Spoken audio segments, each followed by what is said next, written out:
to 50 million tons per year. I mean, that is a huge challenge relative to where we stand right now.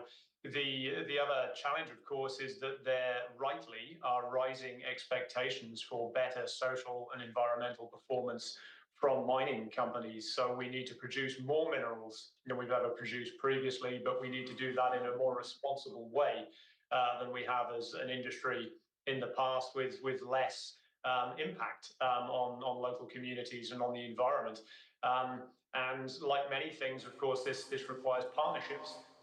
So on the supply side of this, we need to get mines permitted more quickly. There's been a lot of talk about the fact that bringing a new copper mine from project inception through to production can take more than a decade. Well, we don't have a decade. In the next 10 years, we expect to need to increase copper supply by 6.5 million tons. And if we don't start building those mines right now, we'll get nowhere near that number. So we need to work as industry with government and all stakeholders collaboratively to solve this timing issue.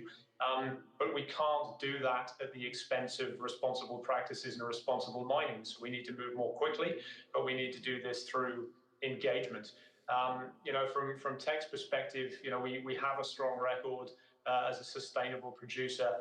We're not going to let our standards slip here as we look to accelerate our investment in new supply. In fact, we want to strengthen those standards and build a track record of providing value and benefits to communities, to indigenous communities, so that they are not just seeing us assisting in a global sense, i.e. that we're providing commodities to sell to companies around the world to use to build renewable infrastructure or electric vehicle production, but we're also providing local benefits. And we're seeing these local benefits in those communities, whether that's through employment. We heard about capability building. That's incredibly important as well. There are a number of ways in which we can put those priorities front and center in how we work. The other thing that the industry has to focus on is not just new mines, of course, which are absolutely going to be required, but also how we can reuse metals. I mean, copper is infinitely recyclable, and we need to recover as much copper in use as we can and continue to recycle that. And that goes for other commodities as well. We operate a zinc and lead smelter and refining complex in British Columbia, Canada, where we've been recycling batteries for many years. We're looking now to extend that recycling facility for lithium-ion batteries, because with this first wave of electric vehicles, there's going to be batteries available for recycling. There's nothing like that in Western North America at the moment, and therefore companies across the mining sector aren't just looking to build new mines, we're looking for opportunities to recycle. And that's a way of course, increasing metal supply into the industry while not creating more environmental impact through development of new mines. So there's never one answer to this. There's going to be multiple answers required, but we need more supply, less impact than ever before. And they might sound like sort of opposing themes, but if we do this well, we can achieve all of the above, I believe. Thanks, Jonathan.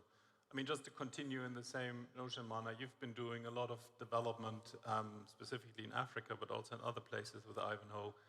What are your learnings? What are your best practices, so to say, to strike this balance between being fast, being quick to market, and still maintaining responsible practices and community considerations? I would basically start by saying it's definitely not fast. Hi, good morning, all of you. We became an overnight success after 27 years of hard work.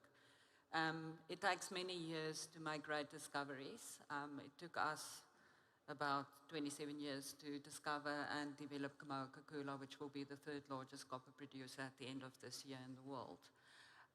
We've also recently made 2 new discoveries in the DRC, but what I think it means is there's a great opportunity for Africa to work with developed countries, especially through funding. Her Royal Highness really raised a valuable point. It's sometimes about access to capital, infrastructure development, A lot of what we do on the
somebody in our industry who has a proud legacy.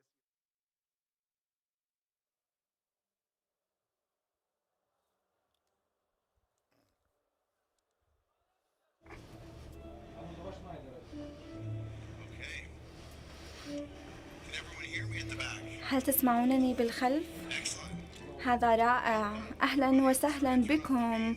كما تشاهدون بخلفي هنالك شاشة للمسرح الرئيسي، ولكن نحن فخورين اليوم أن تكون لدينا مجموعة من الأسئلة من المستمعين بهذه الجلسة.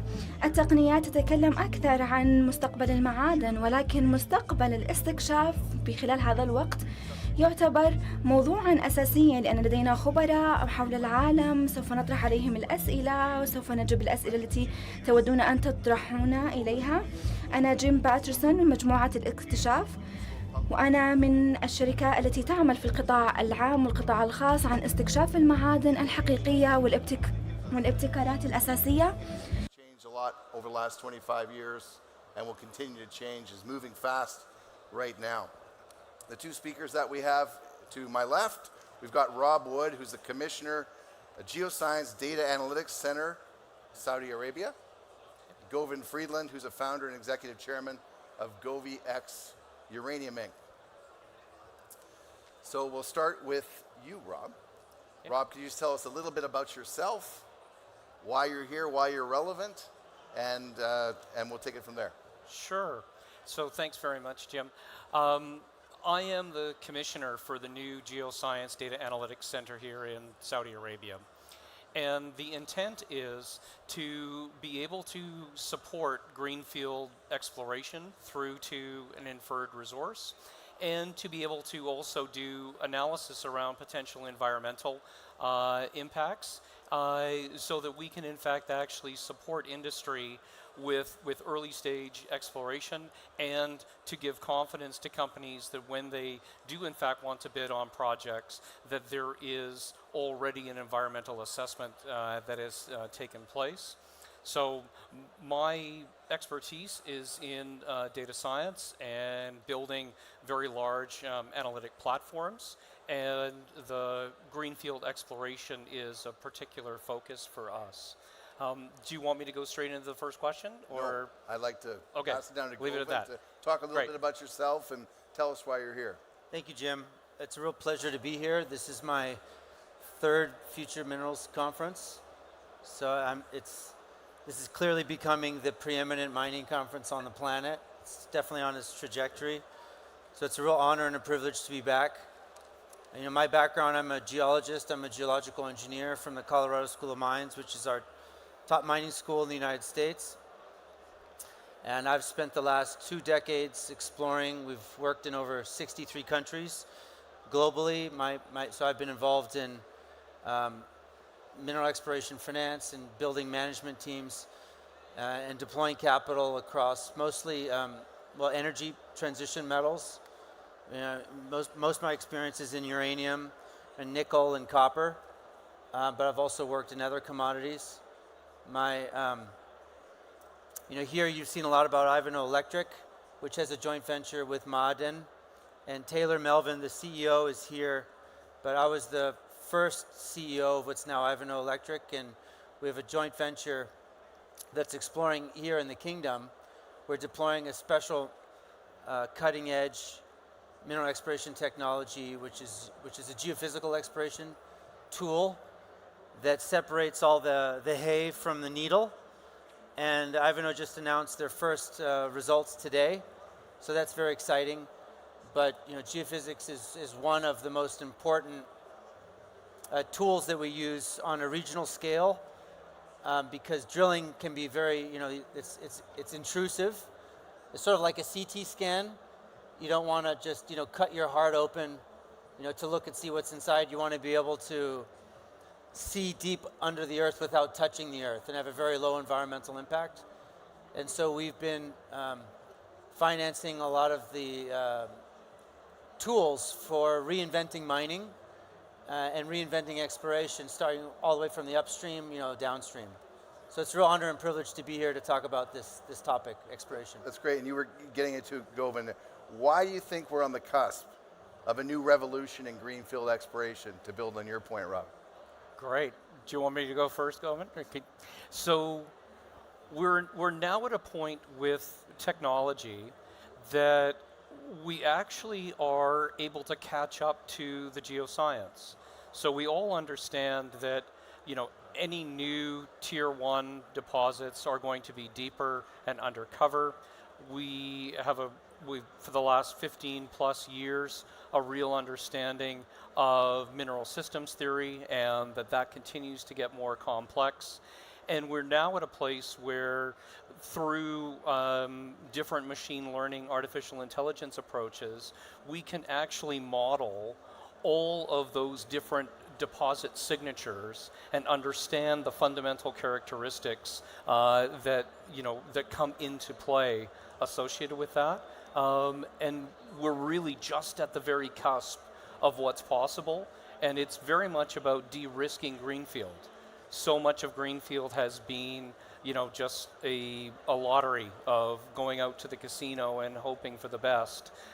We're now at a place where we can actually use science to really hone in on high potential targets without doing a lot of wasted investment in early exploration. That's great. So you're talking about the data side of the thing, but Govind, you've been at the forefront of collecting the data in the field, I would assume, with different technologies.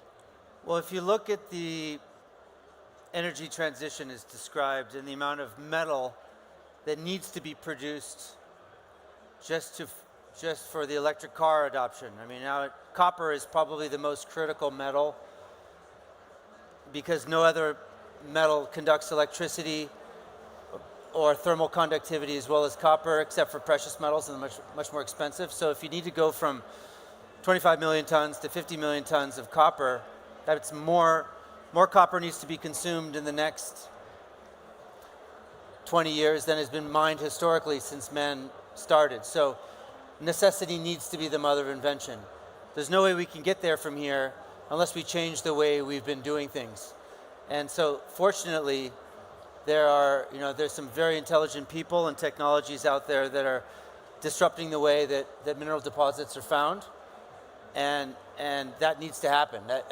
There's no way we can get there from here unless we deploy new technologies, not just on the exploration side, but around the whole, the whole service supply chain, all the way down to the end user.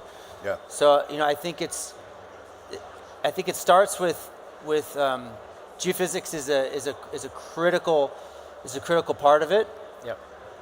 So I'm happy to speak more on that. Yeah, we'll just bring it back because it generates a ton of data, lots of zeros and ones, Absolutely. and let's talk about maybe some of the powerful developments in AI technology and Sure. that will change the future of the business. Yeah. So I guess a couple of things. Everybody has heard of ChatGPT as an example, large language models. There's particular types that relate to named entity recognition where we're actually building data architectures associated with geology that can autonomously populate data directly into a system, be able to make sure that all of it is geospatially located and also located by time, and that every single data point is correlated and associated to every other data point. It's incredibly powerful technology. It's the type of thing that, a geologist themselves, to try to go and read every report, all the geophysics, the drill holes, the geochemistry, it's actually past what human beings can do on their own. This is about dimensionality reduction to get to the right deposits and using technology to enable it. Okay, so you've got a computer program. But Yeah. at some point, somebody has to drill, and you and I were talking about advances in drilling technology on the phone Yeah. yesterday, Govind. Maybe you can talk about that. I'll come to that question. But I was recently in Beijing for a uranium conference, and one of the most interesting things I learned was they put a slide. There was the head of the Chinese nuclear program. The Chinese are building more nuclear reactors than anybody, and they put on a chart of all the new electrical generating capacity that all the new nuclear power plants are going to build. And he said, but that's not the most interesting part. The most interesting part, in the second slide he put on, was the amount of electrical demand that will be put on the grid from AI. Okay. And the amount of electrical demand that is projected just for AI was more than the amount of nuclear energy that will be put on the grid from nuclear. Wow. 100%. Which is a staggering statistic. Yeah. Like how we use AI in mineral exploration is to analyze the terabits of data. Like with the Typhoon, we put electrical current in the ground, which charges up anything that's electrically conductive will absorb the electrical charge, like a battery. So we put current into the ground, and if there's metal, that'll absorb the electricity. And then when we turn the current off, it'll decay. Like the chargeability, we call the capacitance, will decay over time. And we measure how fast those decay curves occur. So if they're a slow decay curve, that means there's more chargeability, more metal.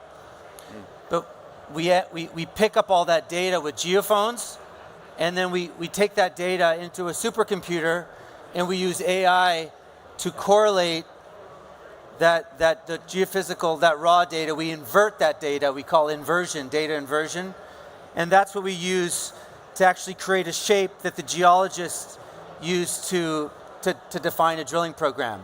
Yeah. Because raw geophysical data isn't helpful unless it can actually create a shape of the underground, which is sort of analogous to like if you have a cancer and you're using a CT scan or like an MRI to image some cancer before the surgeon goes in and cuts you open, you want to know exactly where it is. That's what we're using AI for, is to analyze the geophysical data before we drill. Right. So that short circuits the amount of time, and we don't actually, it addresses one of the biggest inefficiencies in mineral exploration, which is drilling. Yeah. There's been recently a study, S&P study, from 2002 until 2022, the last 2 decades, of 127 mines that were brought into production globally. Of the last 127 mines, it looked at copper, it looked at gold, and it looked at all other mines. I wish I had the slide to put up. But on average, between copper, gold, and all other mines, it was 16 years from discovery to production. And that's all drilling. Exactly. You know, that's a huge amount of time. We don't have 16 years. We can't wait 16 years to bring on twice as much copper. Like there's no way we can get there from here. So we have to change the way we not only explore using geophysics, but also drilling. Yeah. And one of my colleagues, he's here. So I'll give a plug for him. He has a company called ExtremeX. They reinvented the way that for oil and gas they drill. Now it's maybe in Saudi Arabia it's about 80 or 90% of the drilling is using coil tube drilling, but in the mining industry we use conventional rotary drilling, and every time you go down you have to tip another pipe, so tighten it, and and if there's a problem you got to pull your whole drill stem back up. It's the drilling industry for mining is not changed in 70 years. Right. And all the really good drillers from the 80s and 90s are all dead. There's nobody around. So drilling is actually one of the big pinch points in order to not just get a quality driller, but it's expensive, takes a long time, and all the really good drillers are basically gone. So the mining industry needs to pull a feather out of the hat from the oil and gas industry and use similar technologies, but the mining industry is notorious for being very risk averse to adopting new technologies. 100%. But it's about time that we look to our oil and gas brothers and adopt some of that technology, or there's just no way we're going to get there from here. Yeah. Yeah, exactly. So other than drilling, what other ways do you see advanced AI de-risking exploration? So just picking up a bit on what Govind said there, we can't keep going along in the same approaches to exploration that we have for the last 30 years. We know how many tier 1 deposits we've found doing it that way, and it's not working, Yeah. right? Using AI will allow us to move in a different direction. And you think about the compute power, one of the really leading areas is around what they call multimodal learning. So what you're doing is, the simplest example I could give you is, it's a good-looking cat. I can take a picture of it, and I can do some analysis to say that that one actually is a good-looking cat. I can give it a number and a score, and I can also give it language. What you're doing is you're actually taking everything from remote sensing data, geochemistry, drill hole data, the geophysics, looking at lithospheric architectures and underlying characteristics of alteration minerals and structures and lithologies, and you pull it all together to go and build out models that will give us the highest potential targets that we can go and work on. So I'm a firm believer that do the analytics first. It still requires geologists to do significant interpretation, but spend the time up front before you ever go and stick a drill in the ground. That's great. Yeah. So I've heard we've got 5 minutes left. We'd like to take a couple questions from the audience. We've got time for 2. Do you have a question, sir? We'll give you a microphone. Thank you very much. Govind, you talked about using a CT scan to see what's underneath. And a lot of the AI new AI, is not as helpful as old AI, stochastic processes kind of AI, from discovery to better drilling. There's a disconnect between a lot of innovative companies, I know 100 in Sweden, and the big guys who resist innovation. As you said, mining is a risk-oriented thing.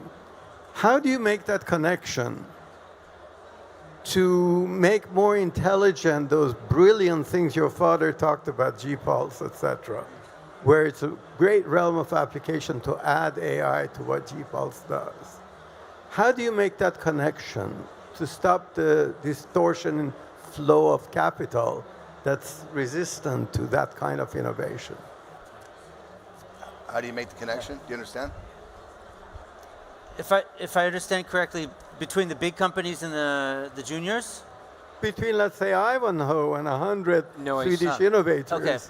Well, I think what you're talking about is the difference between AI and and human intelligence. And with human, there's no substitute for human intelligence. No. I mean, the geologists need to be on the ground. Like I talked about the geophysics, but that's just one piece. The geochemistry, the geology. Geologists are more like artists than real scientists. They have to look at all of the different data, and that's ultimately, it's the geologist that picks where you drill. So I think when we look at the whole suite across the mining industry, the sort of juniors and mid caps and large caps, the way I reconcile it is the major mining companies, and they're here, but they actually very rarely make a mineral discovery. It's usually, the best analogy is sort of like the biotech drug industry. It's usually a junior biotech company that's trying to prove that some new drug is efficacious. Once they prove it to the Food and Drug Administration, the majors come and buy it. So it's sort of the way that the industry is set up. Most of the major discoveries are made by the juniors, and I think what you're talking about is access to capital. That's a separate thing.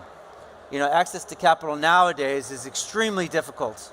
I mean, we're being starved of capital to make these major discoveries, which need to be done. And so, that's a whole other industry. That's a whole other question, as to how can, if you look at mining as a whole, it's about 1% of the U.S. S&P, Okay. right? Which is a tiny little fraction of the whole industry. But there will be no car industry without mining, right? There's no you cannot have a renewable industry like wind and solar without mining. So the S&P should, mining should be like over 10%. It's now like 1%. And so like, how do you change that? So you need to build more awareness, I think, in the investment community. People need to understand why it's more important, like why are minerals critical? And the US State Department, they've just sort of woken up. There's a strategic petroleum reserve, but no strategic minerals reserve.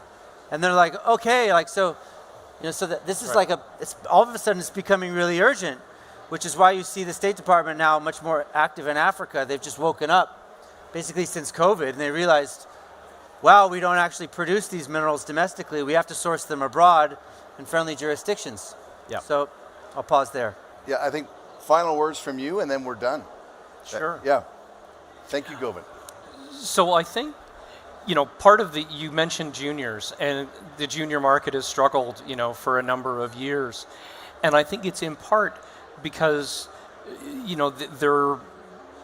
don't have access to the kinds of technology that actually will allow them to be able to find new discoveries with less money, right? They're still having to invest significant money up front.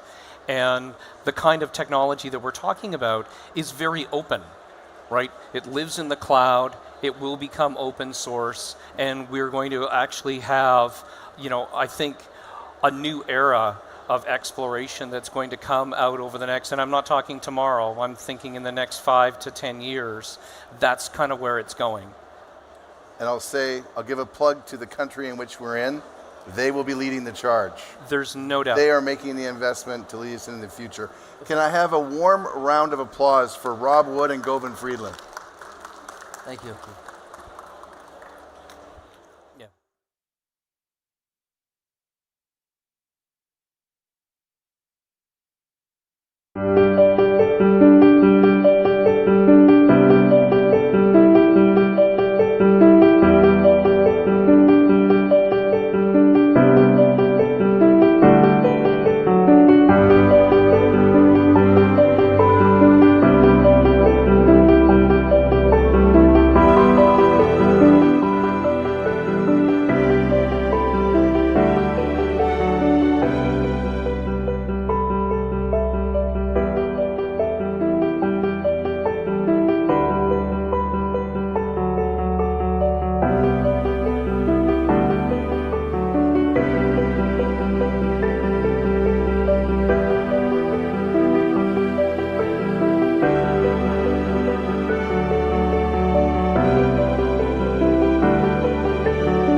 find out. I could try.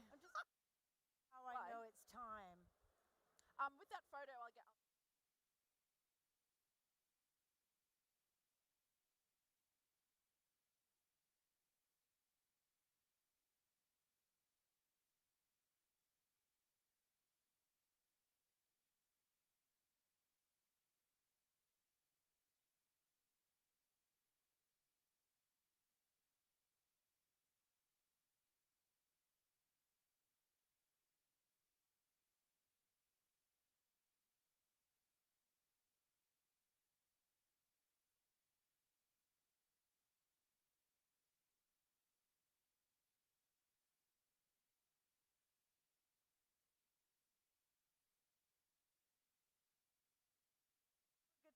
Partners.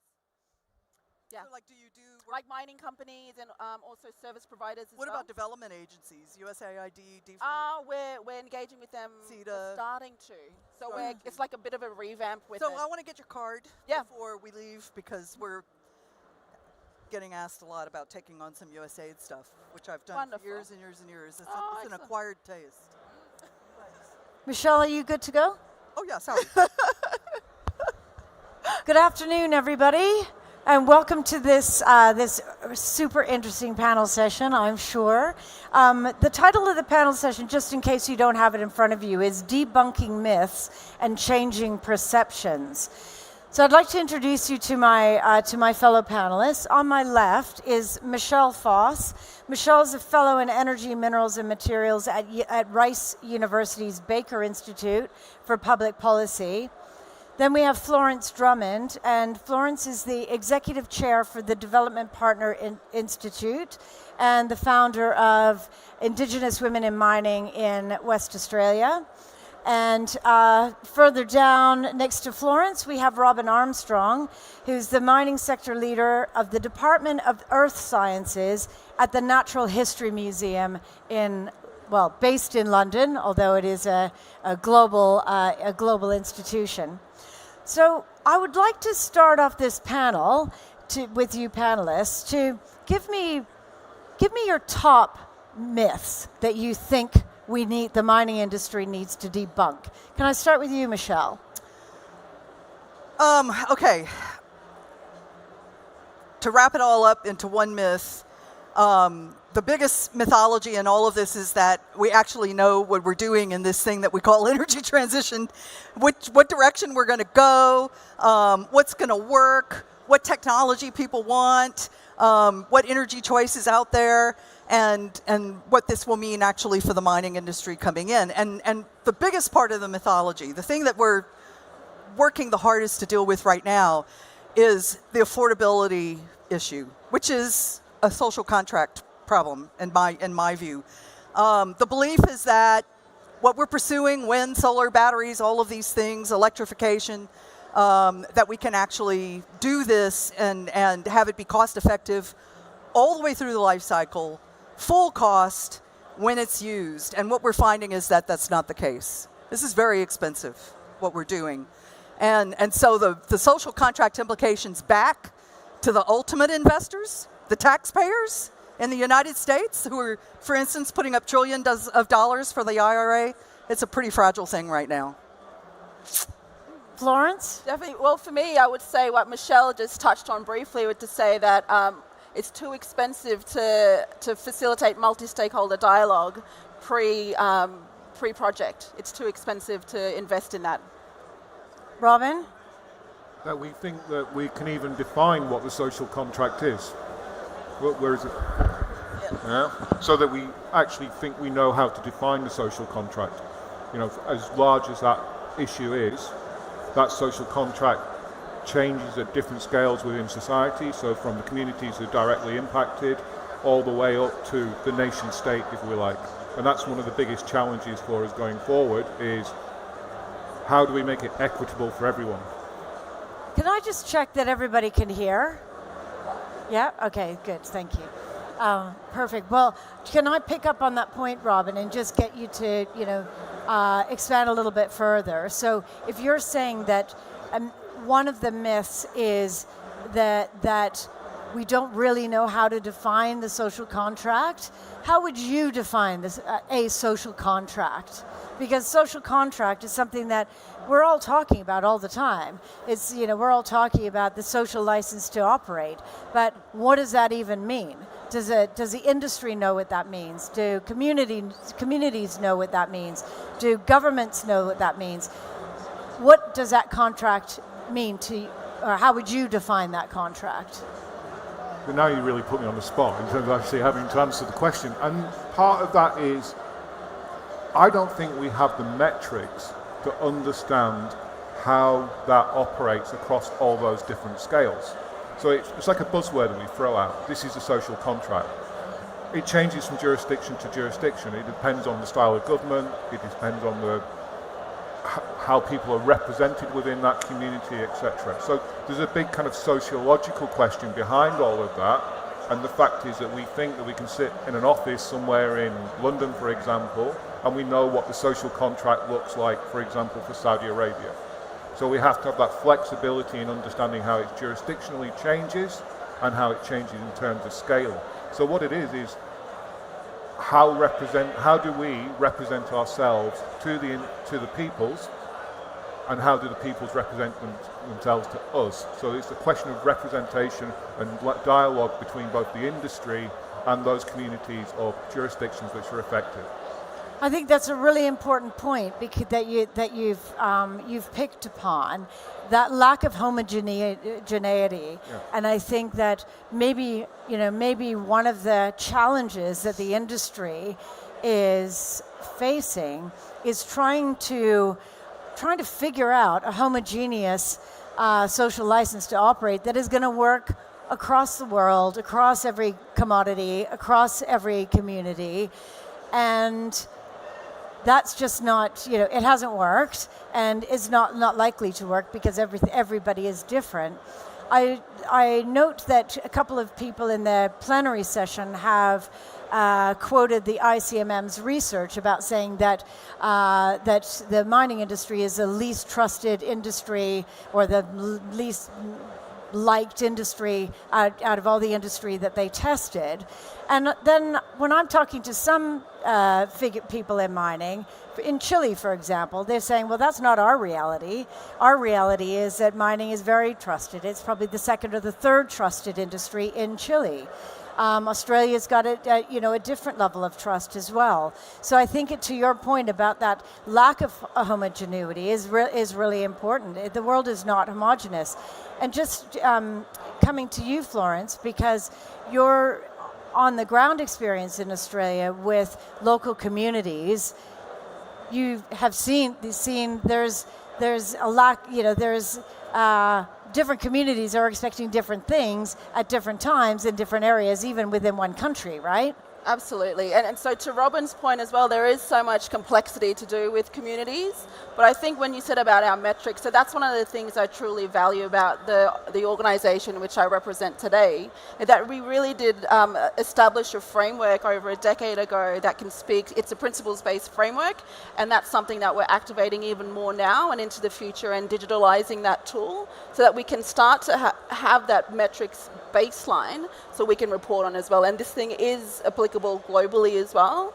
So it is a tool that we can certainly start on and invest in, because like I said before, my myth was that multi-stakeholder dialogue is too expensive. Yeah. Well, having everyone at the table at the very beginning really does reduce that cost when things start to fall pear-shaped, or when we have these misunderstandings throughout the medium or the long term of the project.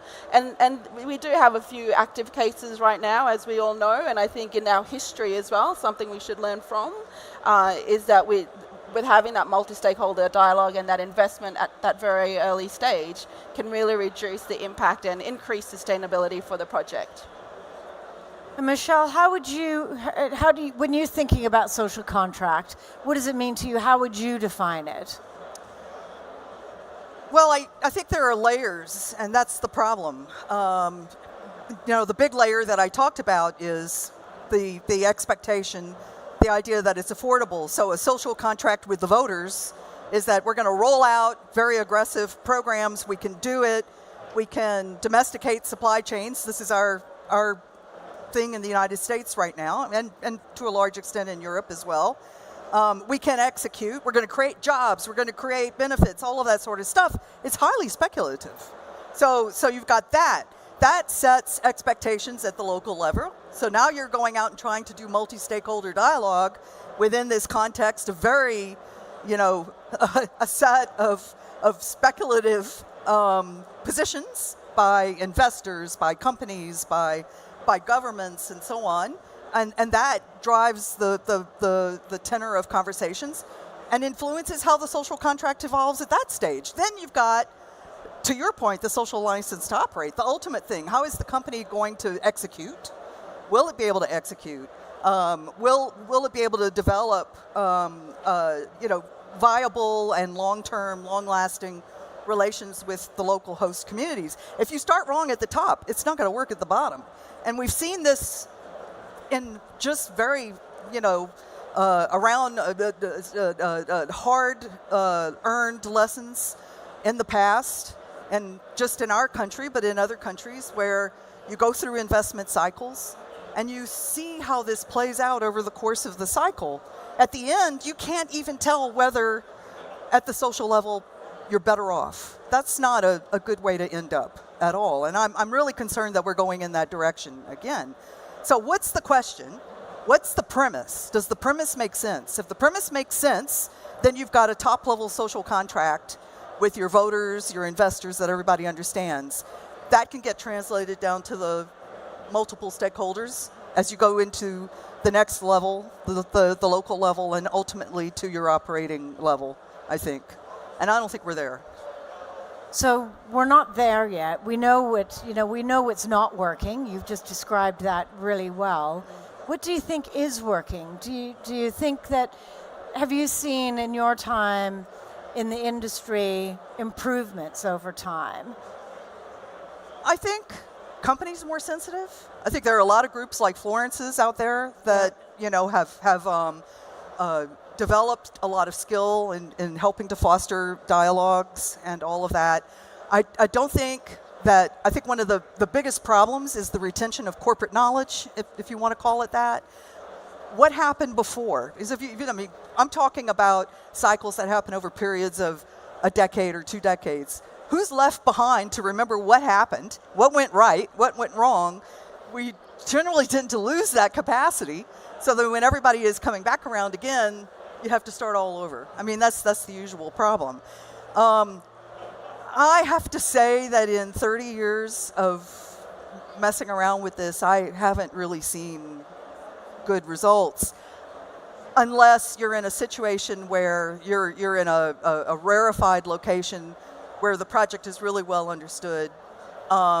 It's a long-lasting project, and you've got a recognition of it at the local level for economic gains that's very clear, and that's a handful of situations.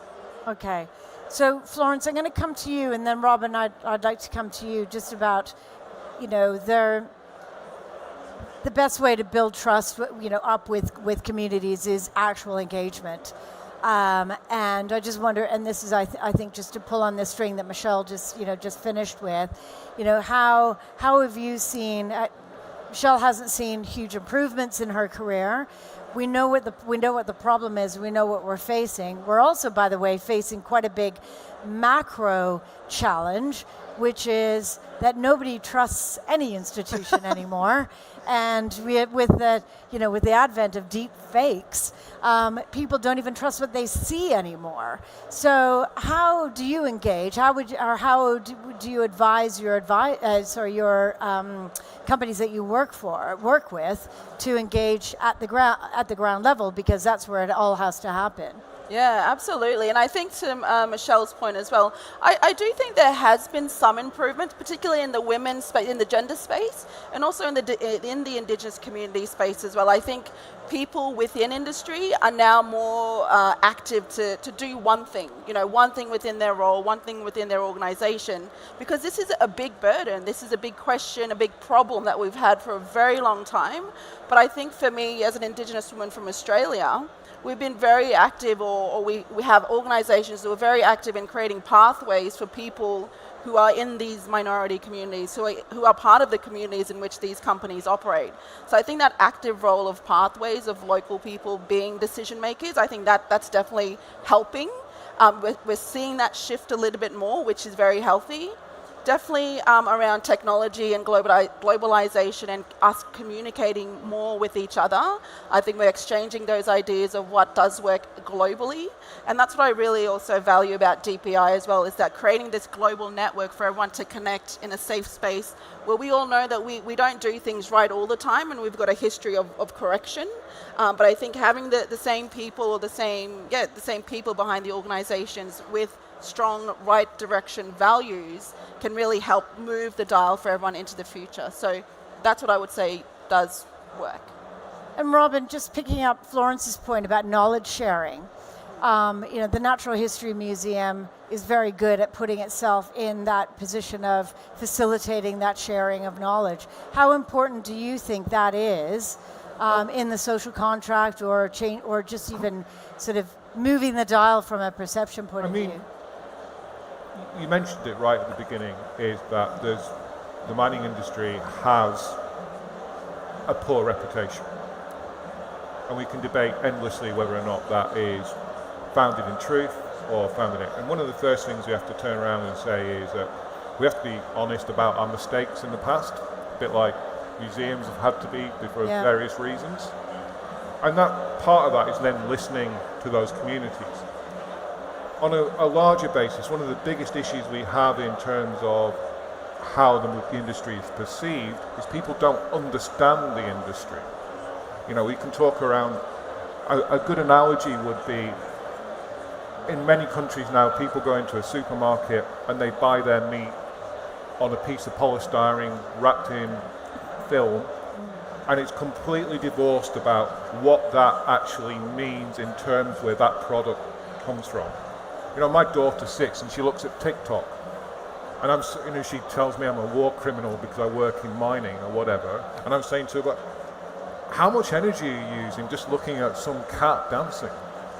Yeah, and there's a whole resource question around that, and we're starting to do it, but we haven't actually succeeded in allowing broader society to understand the impact of their consumption. And that's where places like the museum really come to the fore, is engaging people with what the natural world provides for us and what we can take from it, and how much, what's the cost? What is the realistic cost about what we're doing? And that's not just about environmental damage, that's also about social cost.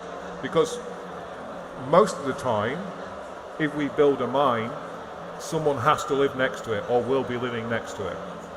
But someone in London, they're consuming all the time, they're not living on the edge of the mine. So it's that kind of, it's not just the responsibility of the mining, it's the responsibility of the miners, it's the responsibility of the broader society to understand where their consumption is and what does that mean. And that goes back to the original point about what is the cost. The cost is not just about, is it affordable, it's about the cost and the broader scope. Now, the other thing which we'd bring in here, and Florence and I have spoken a lot about this, is this idea is that we can talk about social capital and how that breaks into what the social agreement is, and then we have natural capital. In developed countries where we have urbanization, etc., we're so divorced about what the impacts of what we're doing are and what we want on this other thing, which is natural capital. Local communities, particularly indigenous peoples, those two things come together. They're on top of each other. They're not separate, they're together. And we need to understand that more as a kind of society about how do we use that to have that better idea of what do we want to do as a society going forward. And people have to listen. I think that's right, and I think there's probably 2 countries, Canada and Australia, that are starting to figure that out, and they are, the mining companies are engaging more closely to the indigenous people than they ever have done before. Florence, I don't know if you would like to share any of your experiences working in Australia with respect to that engagement. Yeah, definitely. I think you made the point before about the importance of the importance of place and history. Yes. Yeah, so there's definitely a lot more truth-telling around in the mining jurisdiction that is Australia. And our reconciliation action plans have helped us as well. So again, it's a toolkit that people can actually use, because don't forget as well, part of the thinking is that the social or the community engagement isn't core business to mining. So that's another myth as well. So I think having a framework there where people can work to and a tool that people can use helps it actually unpack the problem. So definitely in Australia you see that, and that's why we have the close kind of results that we also see with Canada as well, because we share the same similar histories as well, and similar attitudes, and I guess values and beliefs in moving forward, and what's important to keep at core and center when we're doing these engagements with operations and also with communities. Thank you. Can I ask y'all a question? I'm curious about this.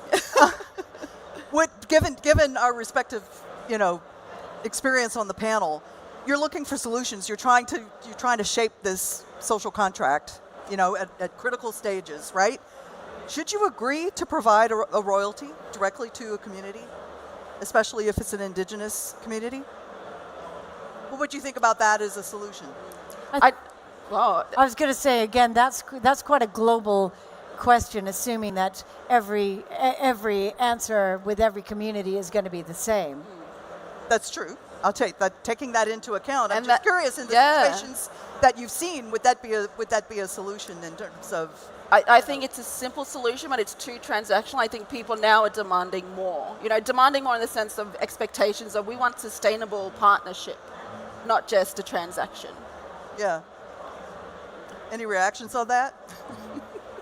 I'm trying not to expose myself to my deep socialist values, but the point around that is that, in essence, a royalty for the community is a strong thing, but do you use a social bond as well as an environmental bond so that you can provide for that community post-closure? Because that's when the problems really start, when it doesn't come out.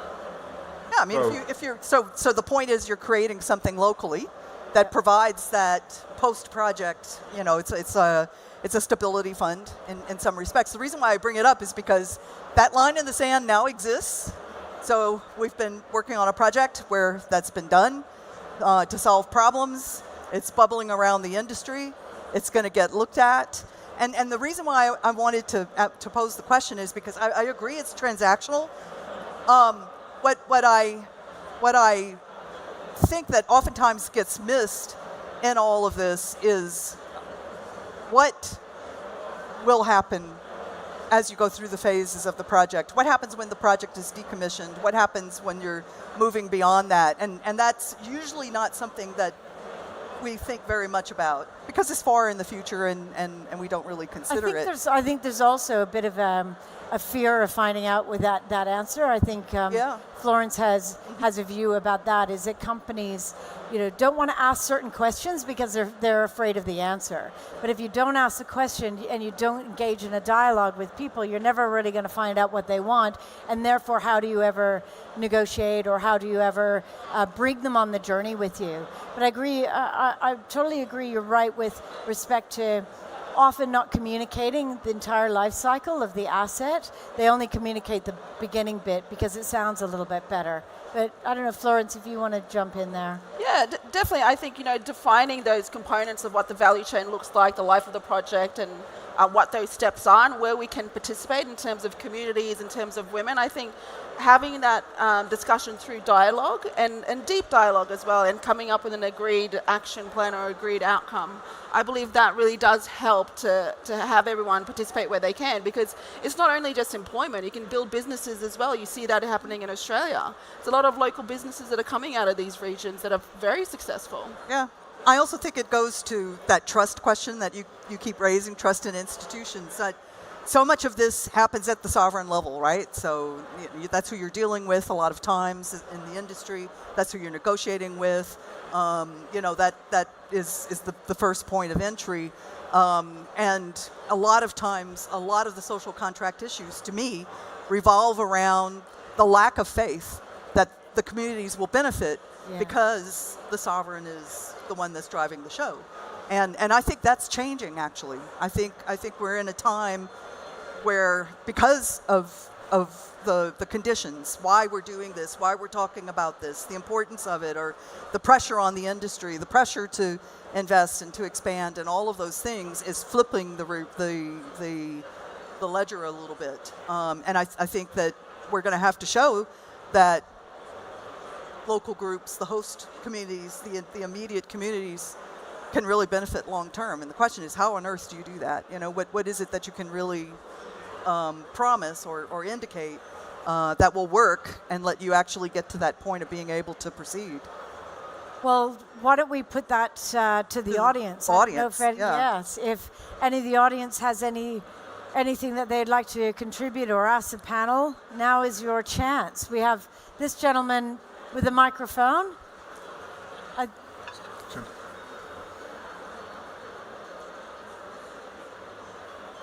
Thank you very much.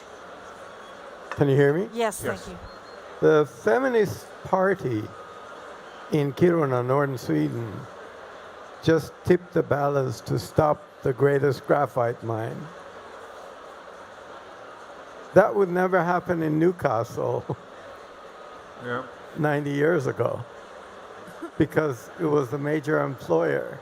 and the community would never stop the exploitation. This is a change in the nature of social contract. And when we talk about social contract, it's not like the time of Jean-Jacques Rousseau when you're talking about legitimizing government. You're really talking about limiting free market. And the extent to which you should, as Michelle said, at the different layers, because you have to, they're completely different at the different layers, how you limit free market making the decisions is really becoming the issues. And as you said, it's a question of trust in institutions, because you need a lot of trust in those institutions to allow the social contract to limit free market. I'll just make one very brief comment, and I take your point, and I agree with everything you said. I think the only thing, I would add to that is I think that people's wishes and desires have changed since the coal mining days in Newcastle as well. So it's not just about economics, and it's not just about jobs. It's about the softer things. People are looking for a better quality of life, or a better work environment, or more progression in their jobs, whatever it happens to be. But Michelle, why don't we just go down the line and pass comments on the gentleman's? No, you're there. Yeah, Lawrence? definitely. I would agree with what he was saying. Yeah. As our resident UK representative. I think, Carol, the comment you made, I think society's changed, expectation has changed.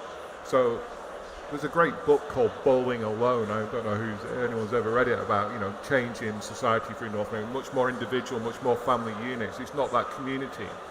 And the point about mines in the past, particularly in the UK, entire communities grew up around those mines.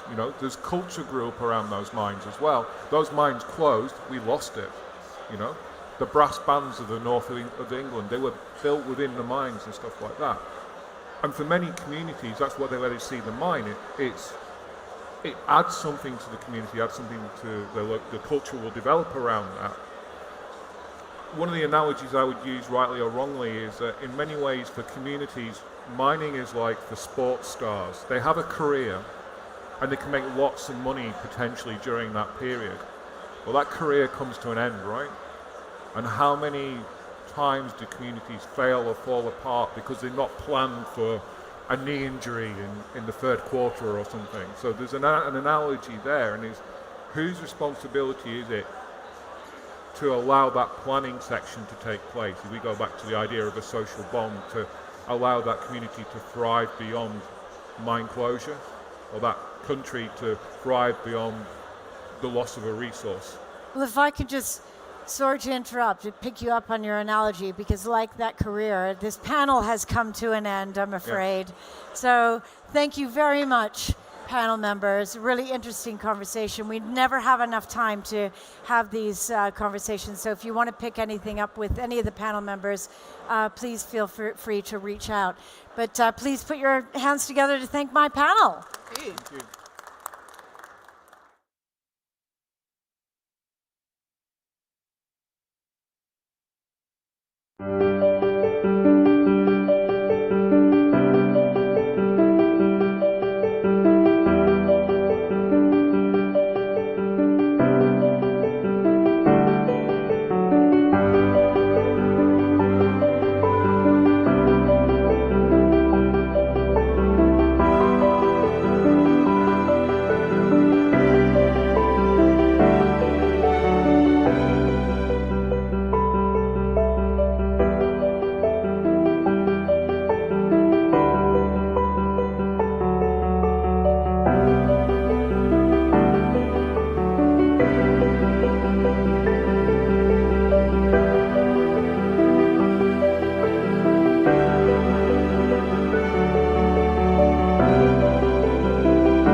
off my socks.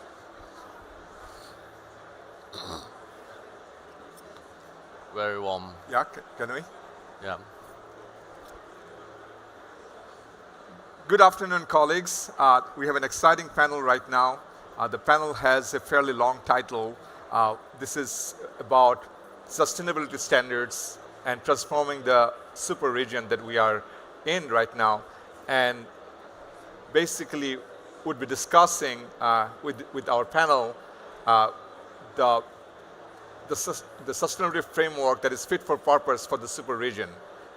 So we have with us three distinguished panelists.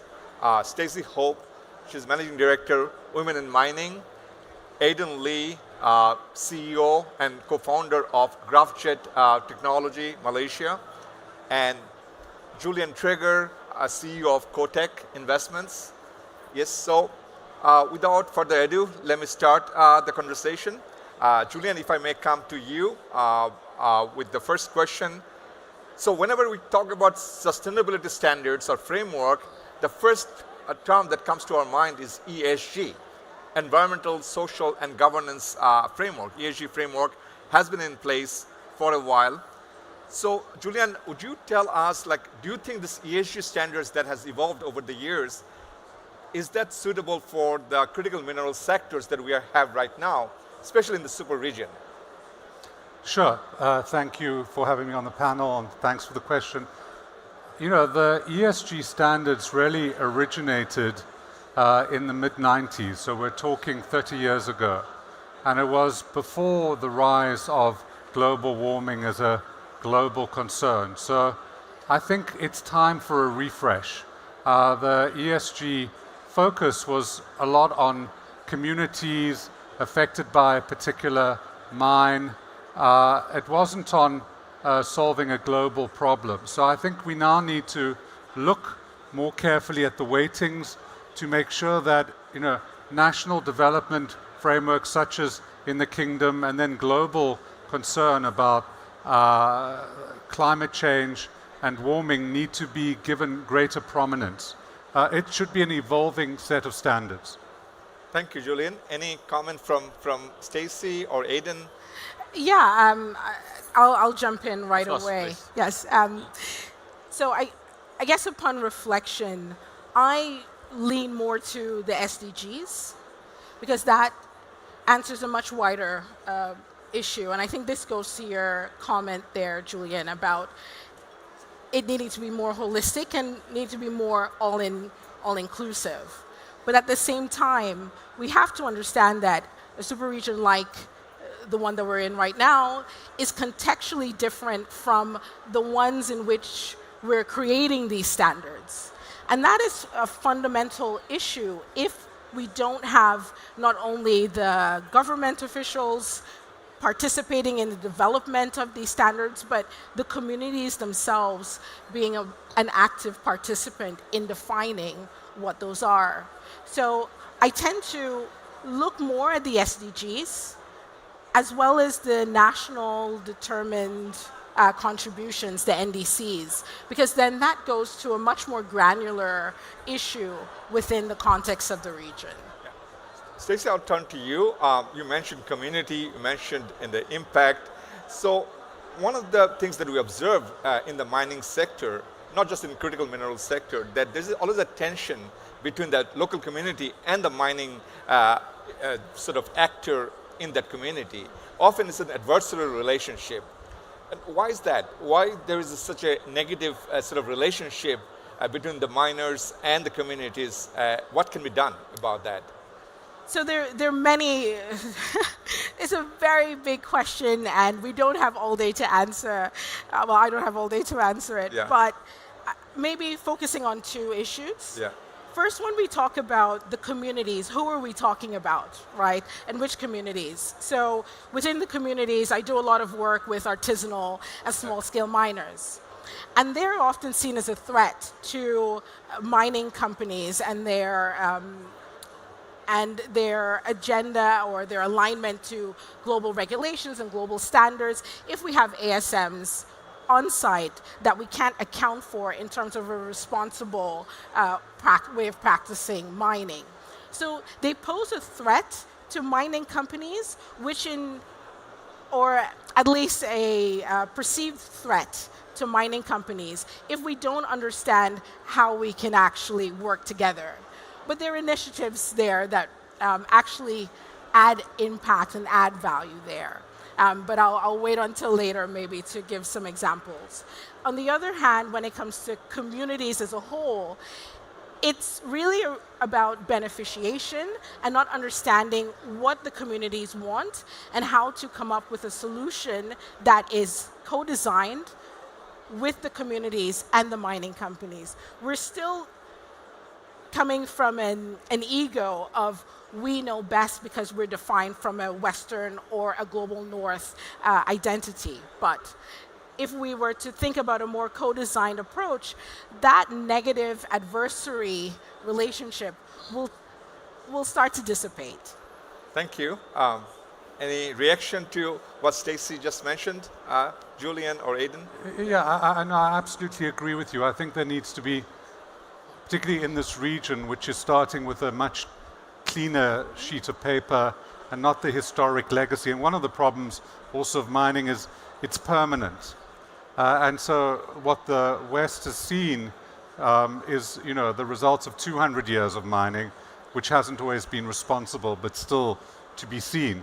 I think in this region, because of the freshness and the newness of the opportunity, things can be done much better, and a much more collaborative and less confrontational approach makes a lot of sense. Yeah, and mining companies recognize this. They're recognizing it. It's about the level of investment that we're willing to make in order to see it through and ensure that it's sustainable. But we see it all the time, the investment, the social investment into communities. But how are we measuring the long-term impact, and how are we looking at impact in the future as opposed to in maybe a more immediate future or present? Yeah, Aidan, if I can come to you. We have, this is a forum on critical minerals, but critical minerals can come from many different sources, not just from mining, also from recycling or using the waste product. And I understand that you are leading a process where you're turning waste into a critical mineral. Explain how that works in terms of contributing to the net zero ambition that we have, and promoting sustainability, and whether that can be a sort of a standard approach for other minerals as well. Yep, of course. People are start to more cautious about climate change, net zeros, taking action into sustainabilities. Policy supports, funds, the governments are supporting all these sustainabilities, net zero actions, the business activities, or whatever action that can lead us to be a better climate change, compared to what brought us until now.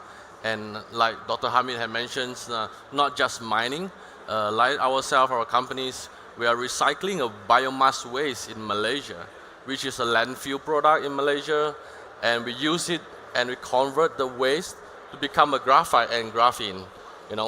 When it comes to climate change, we tend to solve a problem while create another bigger problem, whereby EVs come into the picture to solve the net zero problems, and people are rushing into mining of graphites, graphenes to supply for the battery makers.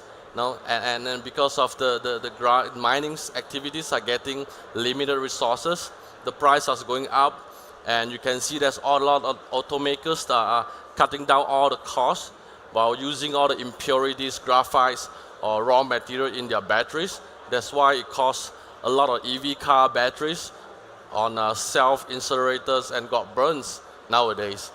Yep. Thank you. Julian, would you like to come in terms of recycling? I think recycling is a real trend that's just going to grow over the next couple of decades. And it's another example of the way in which ESG metrics need to be altered. I was speaking to somebody earlier today who was explaining how difficult it is when you're doing recycling to do the level 1 emission calculations and how expensive it is. Whereas I think, if you're doing recycling, which is clear it's recycling and not mining, there should be perhaps laxer standards on, level 1 because it's the level 3, which is really the important one for the globe. So I think the evolving nature of our industry, including recycling, including investing more in communities in a collaborational manner, all of that needs to be taken into account now in a 30-year review of what ESG measurements should be.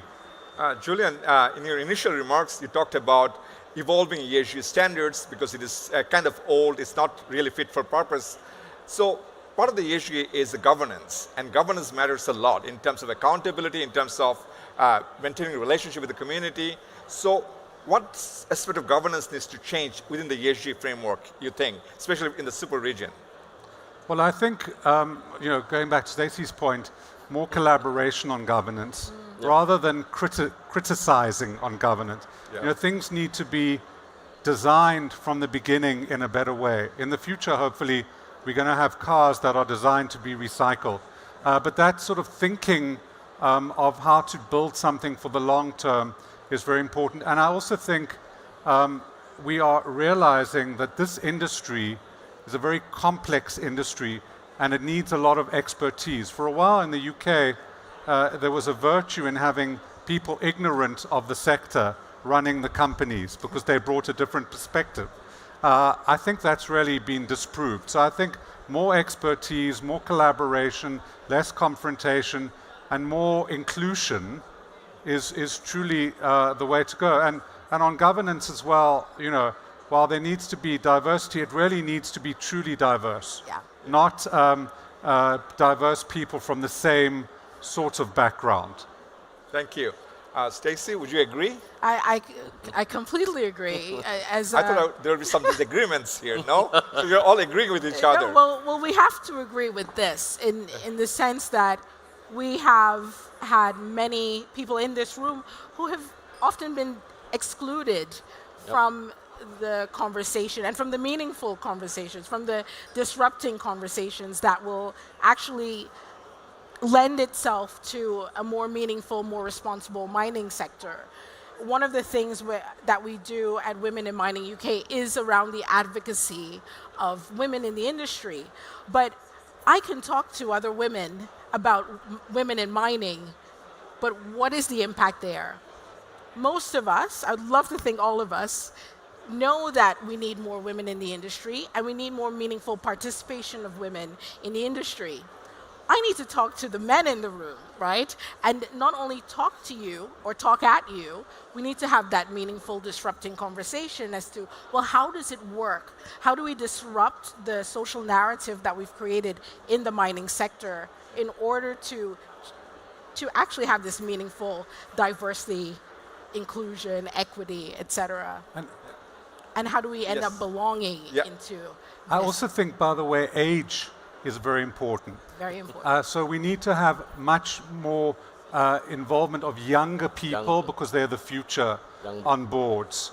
It shouldn't be all people of a certain age. And one of the problems of the sector is lack of training. But there are people who are visionaries of a younger generation. They need to be heard more.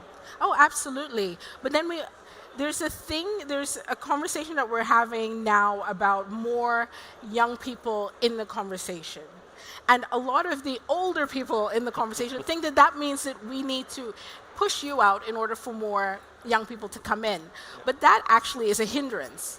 We need the expertise, we need the understanding of mistakes made in the past so that we can build on what to do next. But we need that collaboration, again, in order to define what that looks like. So in your earlier remarks, you mentioned that you have some stories to tell us in terms of one of the things that we discussed early on, that the tension that between the community and the mining entities at the micro level. So that comes from the idea that it's often seen as a zero-sum game, where somebody is winning and somebody is losing. How do we turn it into a positive-sum game? Are there good examples that you can share with us that where we are able to build good social outcome and the perception also changed over time and mining is seen as a positive sum game or a win-win outcome for the community. Absolutely. I'd like to move away from using well, actually, I will still use a major, but using a solely major mining company example.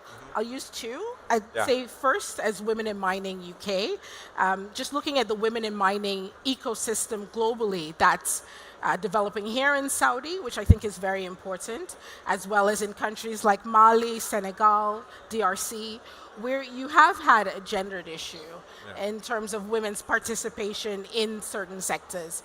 And having those organizations play an active role and being recognized in those jurisdictions is a way in which we're seeing disruption and more positive outcomes. Another is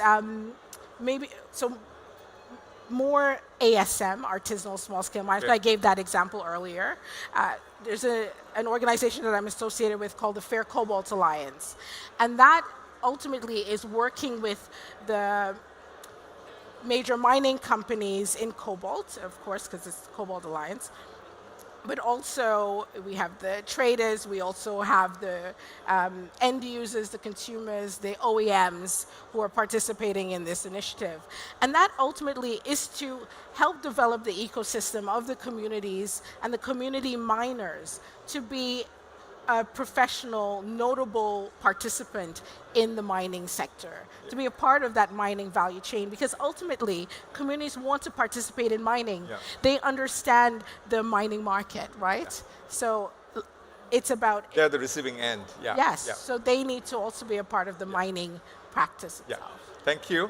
Aidan, if I may come to you.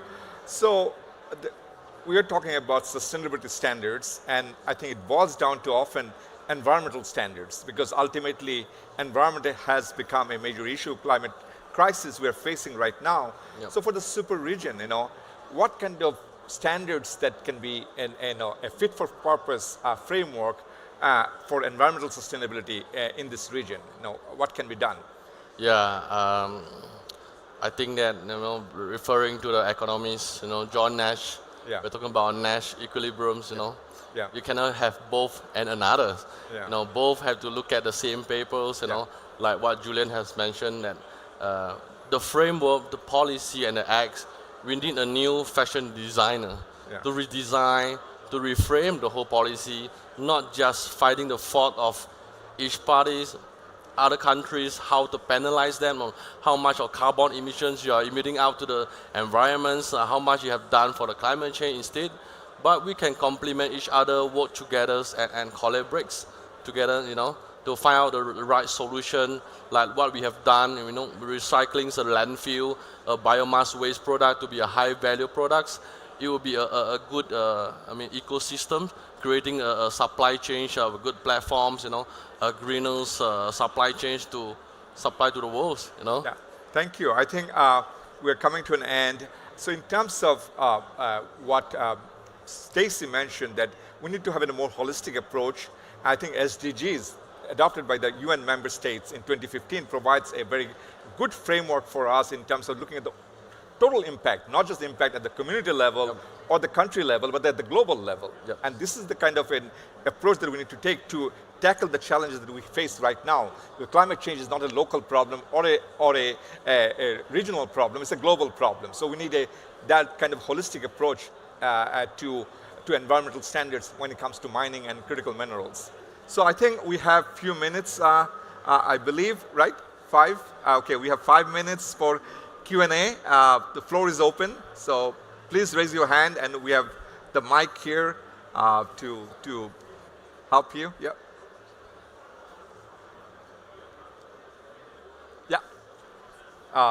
In the back.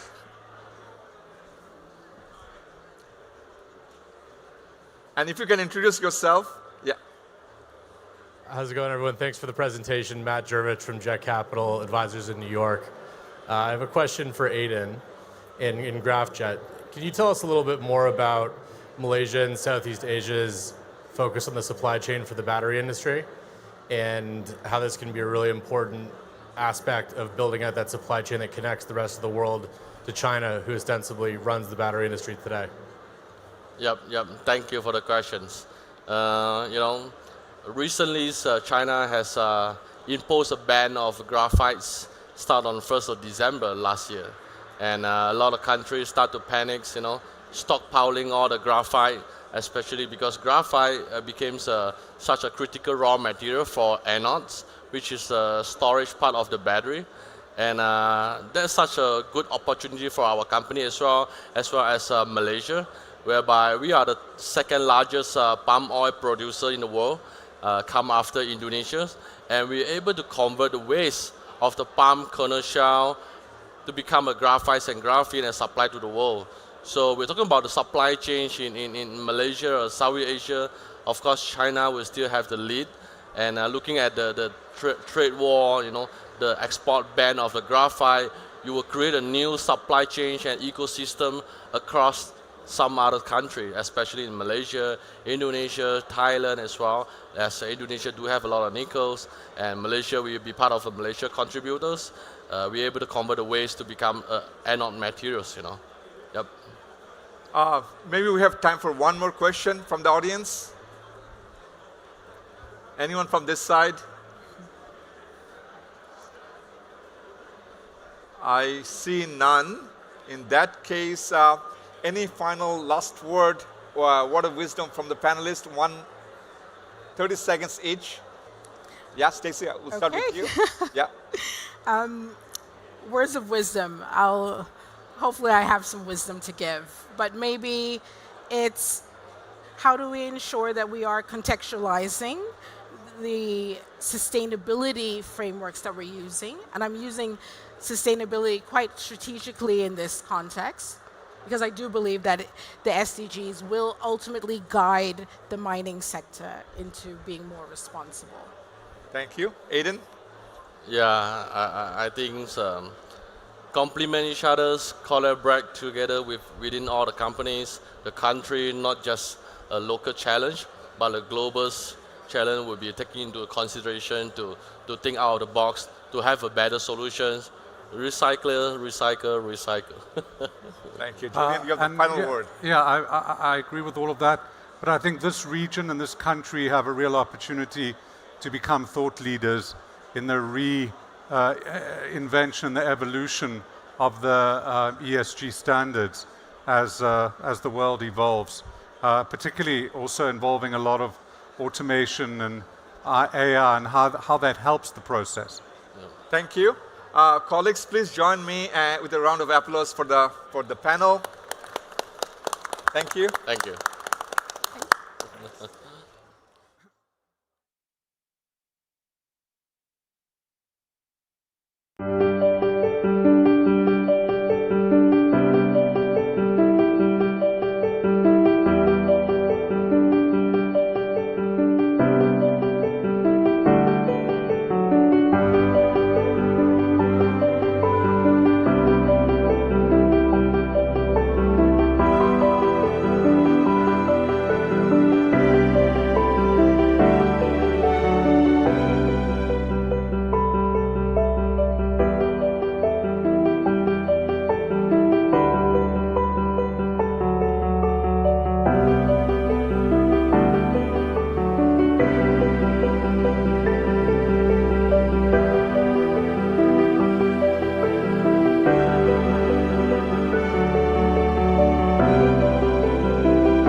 Follow this program with a very interesting fireside chat today with Dr. Kanat Kudai-Bergen. You are the founder and chief executive officer of Grey Wolf Management. Maybe for those that don't know about Grey Wolf, it might be interesting for you to introduce the company itself, first and foremost. Can you tell us about Grey Wolf? So Grey Wolf, it's some young company in Kazakhstan, based on company in Kazakhstan. So Firstly, we are industrial consultancy company. We provide all of these consultants every stage from exploration until metallurgical processing. Second thing, we are subsoil users. We work in mainly in exploration site, and we try to push and to put a lot of efforts to develop junior mining sector in Kazakhstan. And in that reason, we obtain our exploration license, and we consider third part or some private license. And then third thing, we consider to launch maybe as a source of financing some private equity fund as a instruments.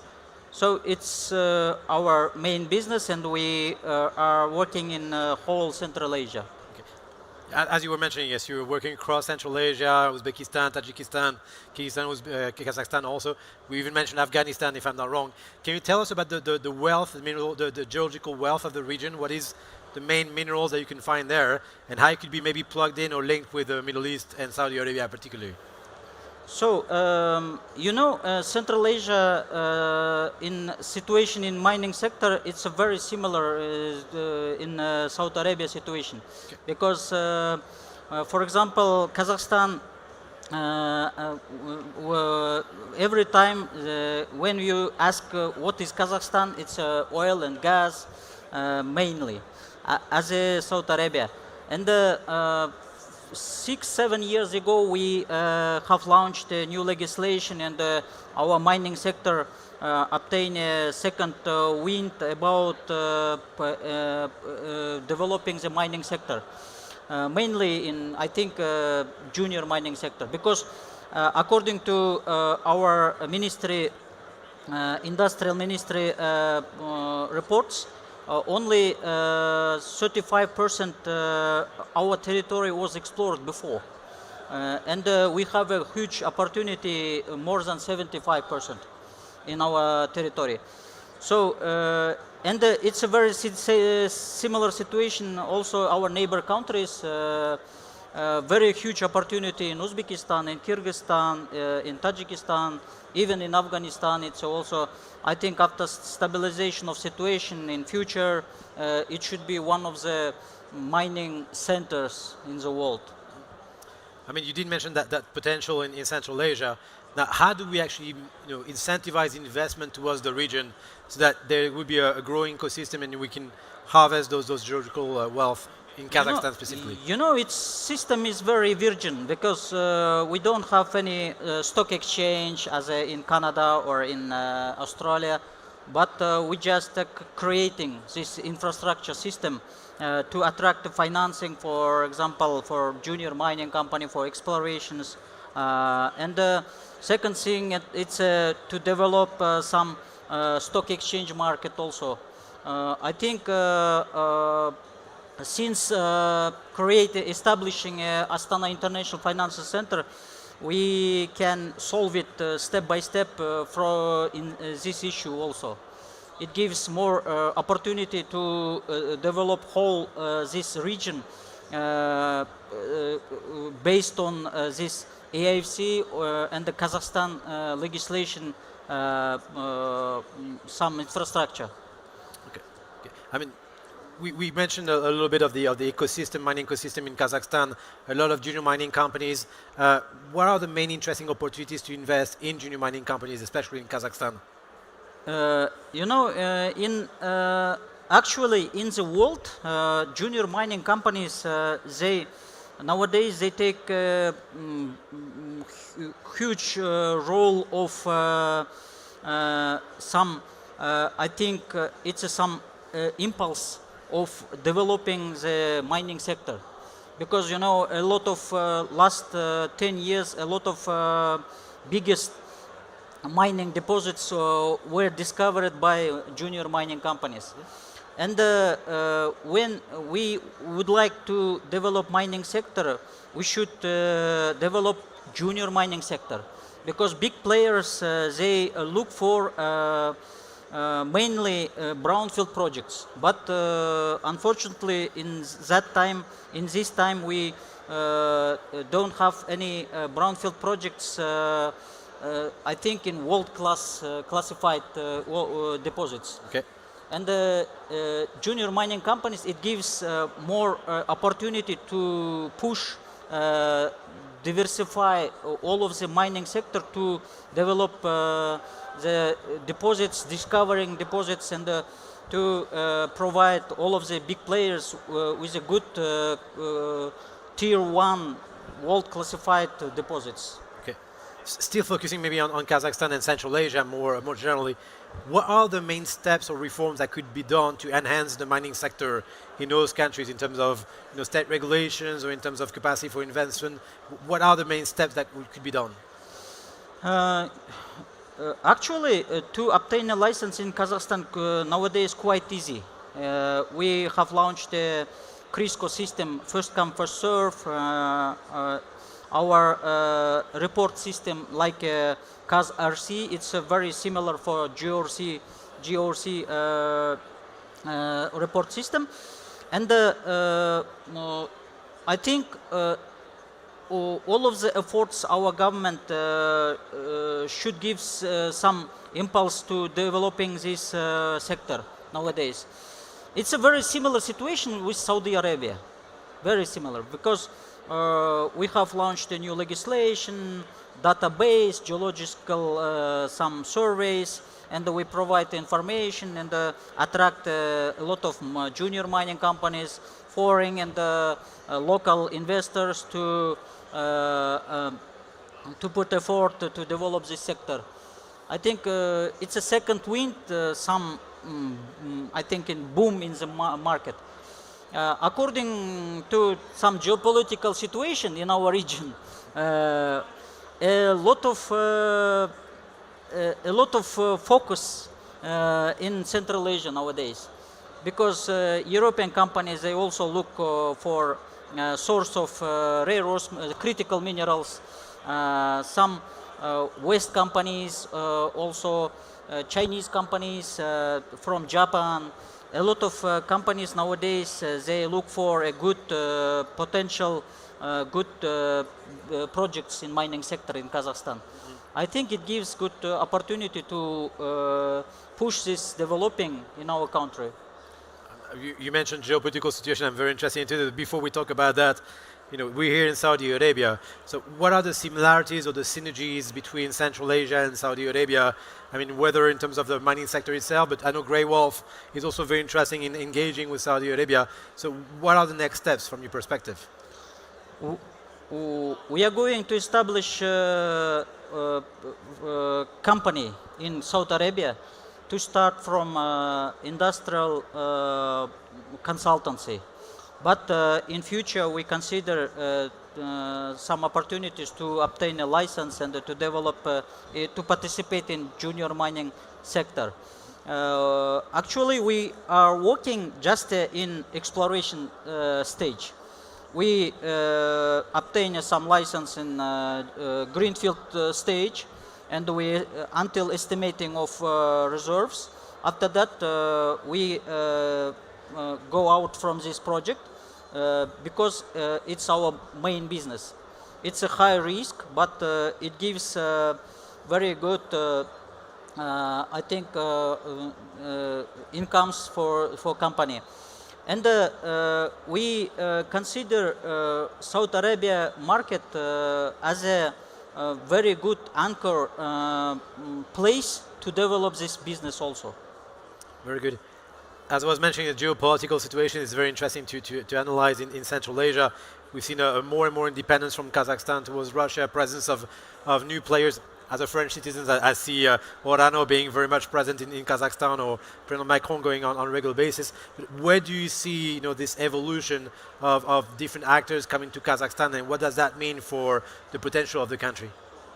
No, actually we keep our own position, our government, and we support, full support all of the decisions UN.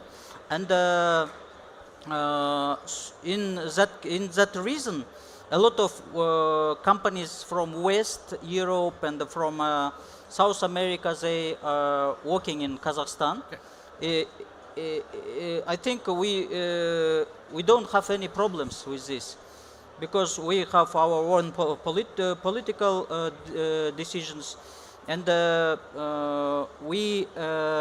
our government provide everything, every support to develop, to attract to create some very good investment environment in Kazakhstan. And the second thing,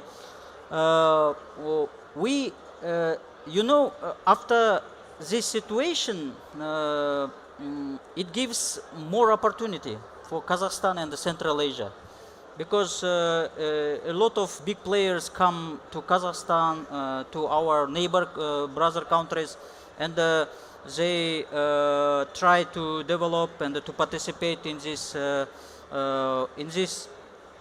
sector.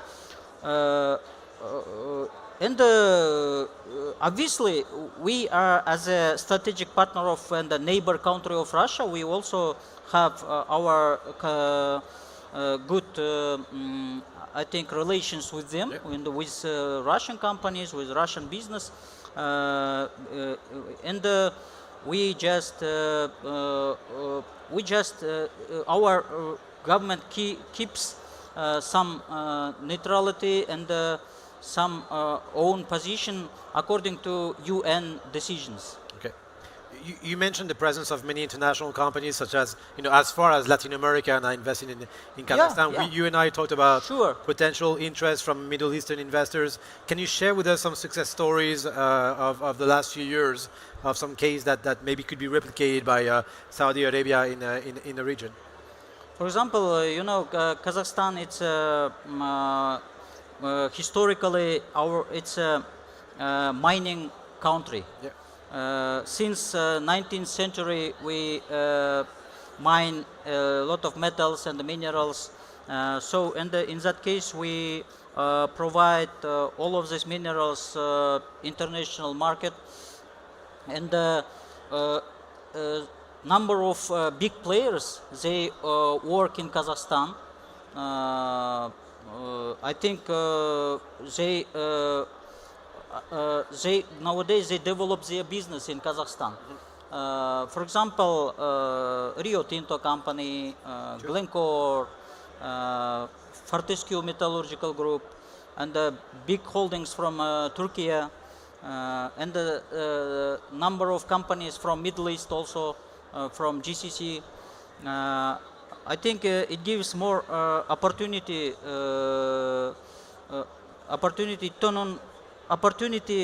some to develop the whole economic, because China is one of the biggest market in the world.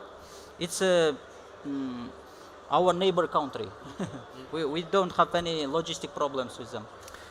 If we look at the difference inside the Central Asia between Uzbekistan, Tajikistan, Turkmenistan, Kazakhstan, can you explain us a little bit what is maybe the country which is the easiest to operate in, some of the key differences between those countries for mining operators and investors? I think little bit it's a similar situation, because we are former Soviet Union republics, and the mining sector, we more than 30 years we didn't explore and didn't discover something big new, and nowadays all of these countries launched new legislations in KAICC system, and we also try to develop in mining sector in a whole region, because we have very strong relations between these countries, and it's some similar situation. However, in Kazakhstan we have some infrastructures for attractive financing, for launching of some new legislation. But nowadays also Kyrgyzstan and Uzbekistan, our neighbor countries, they also launch new codes and the new politics in mining sector. And all of these governments, they try to develop the mining sector, actually. we're arriving close to the end of the time that we have for this session, but maybe I just wanted to look at the audience if there was a specific question from anyone on Kazakhstan or Central Asia. But if it's not the case, I'm just going to ask you if you don't mind to join me to thank Dr. Nuratu for the presentation of Central Asia and Kazakhstan in particular. Thank you very much. I appreciate your time.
Oh, this one. Come from London.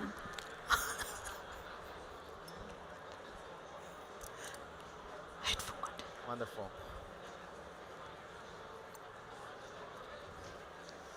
Is your last name? Is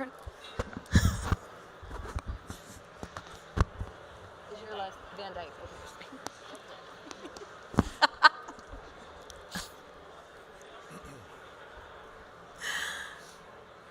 Oh, yeah.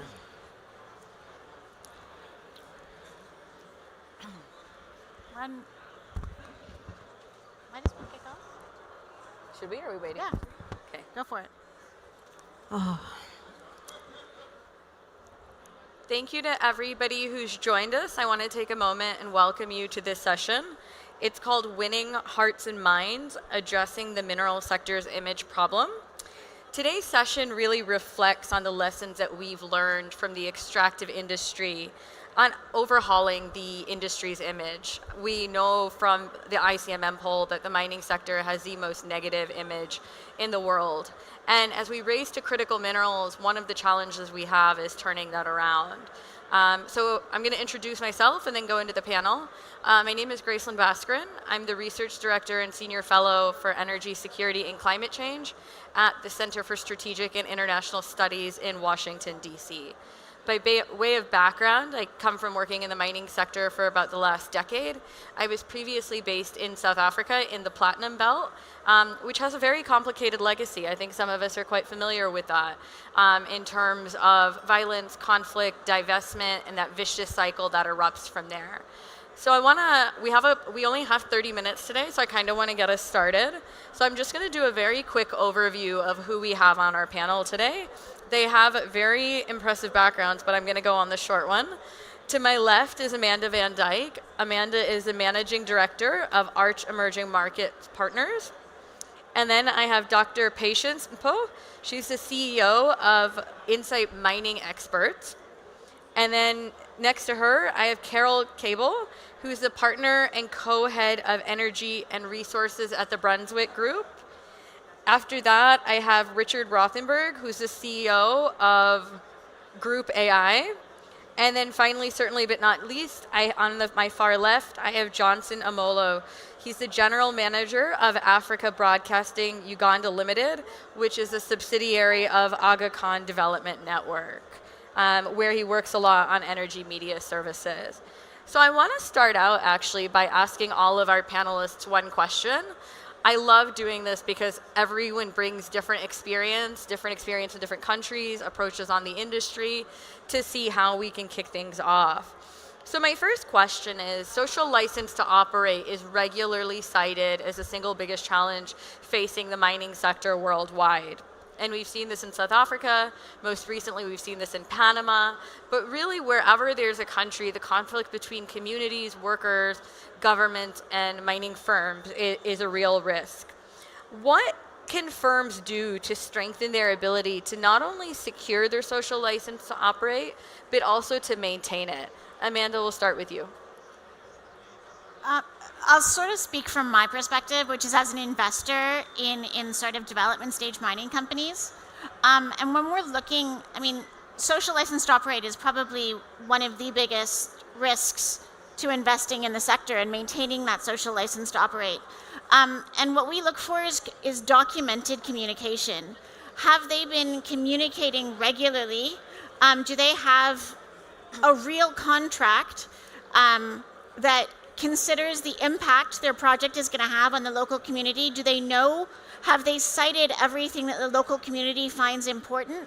And do they have a mitigating response to that? So I want to see an actual. I want to see that social license. I want to see the history, the documented meetings and mitigations for that social license. That are not just them saying, oh, they love us, but they actually can prove that they've considered the actual feedback from the local community and the local government on what they need to see to support this mine going forward. That's great. I think one of the challenges that we do face is how do we take the action and make it concrete? And I like what your point about documentation and taking that feedback on board.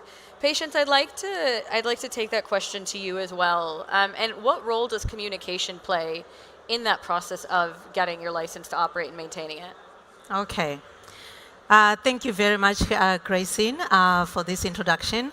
I think I just want to probably introduce myself a little bit and you understand the context.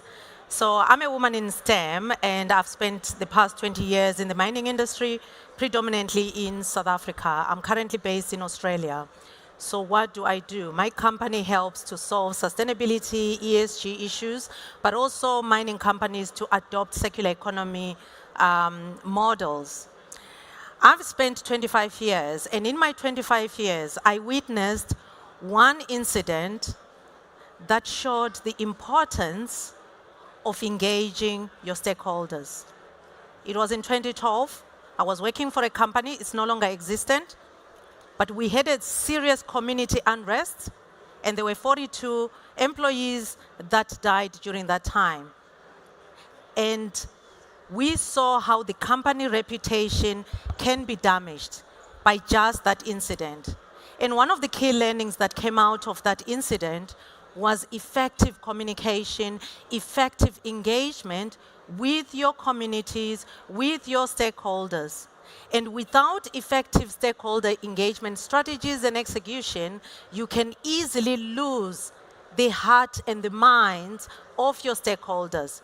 And what does it mean? It means you have a potential to lose your social license to operate. And I think these days we talk so much about ESG. And I think in the next round of questions, I will address that issue. But to your point, effective communication, super, super important.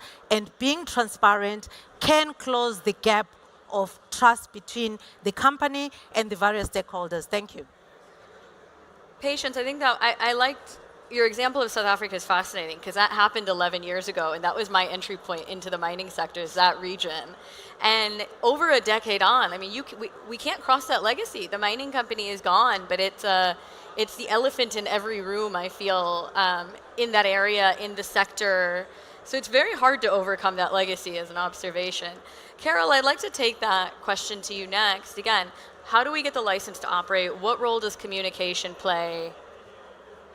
So the first thing I'd like to say is, with respect to, we're talking about perception, we're talking about, what do people think about the industry, working within the industry, employees, as well as outside the industry, sort of broader stakeholder groups. First thing I'd like to say is that this is not a PR problem. This is not a communication, it's not a communication issue. I should say it's not a PR issue. PR and comms is not going to by itself solve this issue. I think, Patience, you and I worked together on that situation 12 years ago, and it was awful. I mean, it was a terrible situation. And you're right, what it exposed was the lack of engagement and the lack of communication. But what it also exposed was a much bigger element. It exposed a macro element that is specific to South Africa that the company was not willing to address all those years before. And I think what we're facing now, even though that was particular to South Africa, what we're facing now on a global scale is macroeconomic turbulence, geopolitical turbulence that is dividing society into extreme right and ideological left. And that is making it very, very difficult to communicate a single homogeneous message as a global industry when you've got those two polarized viewpoints, and when you also have every country has issues that is specific to their country, and every community has issues that are specific to their issue. So I think that it's, I think we just need to be truthful to ourselves that we're not going to solve this just with good comms. We need to think about what is happening in the world and take a step back and say, how does business and how does this particular mining company fit into that conversation? And now what do I need to do with that information to try to tell my story within that? Or how do I react to that? Or how do I engage with my stakeholders in a language and in issues that they care about? Absolutely. There's no one-size-fits-all solution, and I think that's what the mining sector sometimes wants. But we saw with Australia, with the caves, there's really not a one-size-fits-all approach because there are just different communities, different groups, different cultures, different, fantastic. Richard, I want to take that onto you. So social license to operate. You come from a big data background. What does that tell us about how we need to go about getting that license to operate? Yeah, absolutely. Can you hear me? Can't hear you. Can you hear me better? Yes. Better. Yes, okay. Great. So just a little background. I'm the CEO of Global AI, and here we leverage artificial intelligence to, in this context, look at social license as perception. When we think of perception, perception is data that can be quantified. So the degree of how negative or how positive society as a whole and stakeholders look at mining and their negatives and positives. We think of it from an opinion perspective, which is not quantifiable, but this we can leverage artificial intelligence to start to measure this and first understand where we are. And we actually performing an analysis, a global analysis of all these super region countries and each one of the metals, the critical metals on a global level, and understanding what are the negative themes and how negative they are over time. And this is something that can be tracked. And the important thing about this is you have a series of negative events. It could be a mining accident, it could be a catastrophe, it could be a corruption, which reverberates into narratives that dissect into what we call footprint. So a negative event gets different narrative from NGOs, civil society, and other stakeholders that amplify certain stories. And this is all something that we can, with new technologies, we can actually quantify and track on a daily basis on a large scale. We're actually looking at 60 languages, hundreds of thousands of news of data points over several years. So the potential of this for us to better understand the narratives and how this impacts social license over time in very specific geographic areas at the subnational level is something that, is a big opportunity for this topic. Thanks, Richard. I think it's really fantastic that we're starting to move in a way that we can actually assess this on a global level to understand the depth of the problem. And are we able, kind of going back, how do we then tailor approaches to our relevant context? Johnson, I'm going to turn to you. Social license to operate, you are based in Uganda, you have a lot of experience on the African continent. Social license to operate is a challenge in a lot of these contexts. How do we get it? How do we keep it? Thank you. Hello, thank you. I think social license to operate from an African perspective, it's been a challenge. If you look at the landscape in the African continent, there's a lot of conflict where there's mining taking place. And most of the conflict is partly contributed by the miners in the African continent, supporting one group against the other. But in summary, I think the social license to operate organizations that are investing in the African continent need to be focused in what they do. They need to have smart objectives, repurpose the objectives where they do business, come up with objectives that will not only benefit them, but also benefit the society where they're doing business, that will be able to enable them get goodwill from the public where they're doing business, and also to involve the community, give them a controlling stake in the leadership and local stakeholders. In that way, they reduce hostility and develop a good working relationship with the communities and the government where they are doing business. And lastly, in the African continent, social license to operate is partly fueled by non-government organizations. that watch over environmental impact that arise out of mining, and also the governance framework around how the licensing regime operates for the miners. So the miners also need to work with the right and the wrong non-government organizations. In that way, they create a balance, and the population and the country can be able to easily accept the miners and ensure that the investors in the African continent easily get their social license to operate. Absolutely. The role of multi-stakeholder coordination is so central to it. Whether it's NGOs, labor unions, communities, workers, they're all part of what needs to sit at the table. I'm going to kind of come back and pick through some of your answers now. Patience, you raised ESG performance. Why is ESG performance so important to starting to turn around this legacy of mining, which we now have identified as a clear priority? Absolutely. So ESG is really fundamental to understanding where you are in terms of where are you going to be in the next 10, 20 years or generations to come. Now, with ESG, there are many aspects to it. I think the most important part is to understand it's a material risk, but within that material risk, you also have other material risk within the ESG.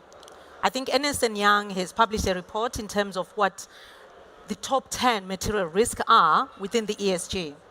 One of those is the community impact, the mining around the communities. That's one of the biggest material risks for mining companies. If you cannot address issues of the society where you are doing your mining, then you're not going to be sustainable. The second aspect is water. We know mining utilizes a lot of water, right?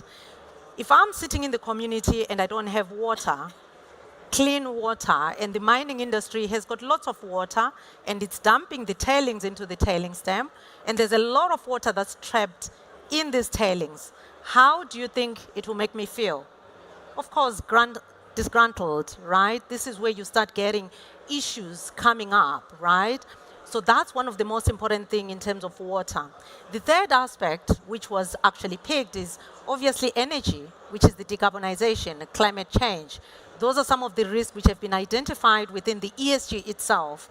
Now, if you think about the mining industry, it uses a lot of energy. Now, that energy can actually be translated and used by the communities, right? But particularly in terms of the emissions, which is the CO2s that the mining industry emits, that's a big risk for the mining industry. So ESG is at the fundamental, and mining companies need to be deliberate about their ESG strategies, being able to understand what frameworks they will use to be able to measure their performance. Any company that has got a high ESG performance is likely to be to get investors interested in putting a lot of funding in it. Thank you. That was fantastic. Thank you. Carol, I want to actually build on that. Is how do we meaningfully change the perception of the industry? We have so many goals in the industry. Gender representation, we know that's a challenge everywhere we go. I'm very pleased with the gender representation of this panel today, but we know it's a challenge, right? But also attracting talent. Mining historically has not been the sexiest sector to work in. So we do struggle with a shortage of workforce development. How do we get the support from communities? So how do we change that perception, in your opinion and in your experience? It's a good question, one that I'm working on, trying to solve.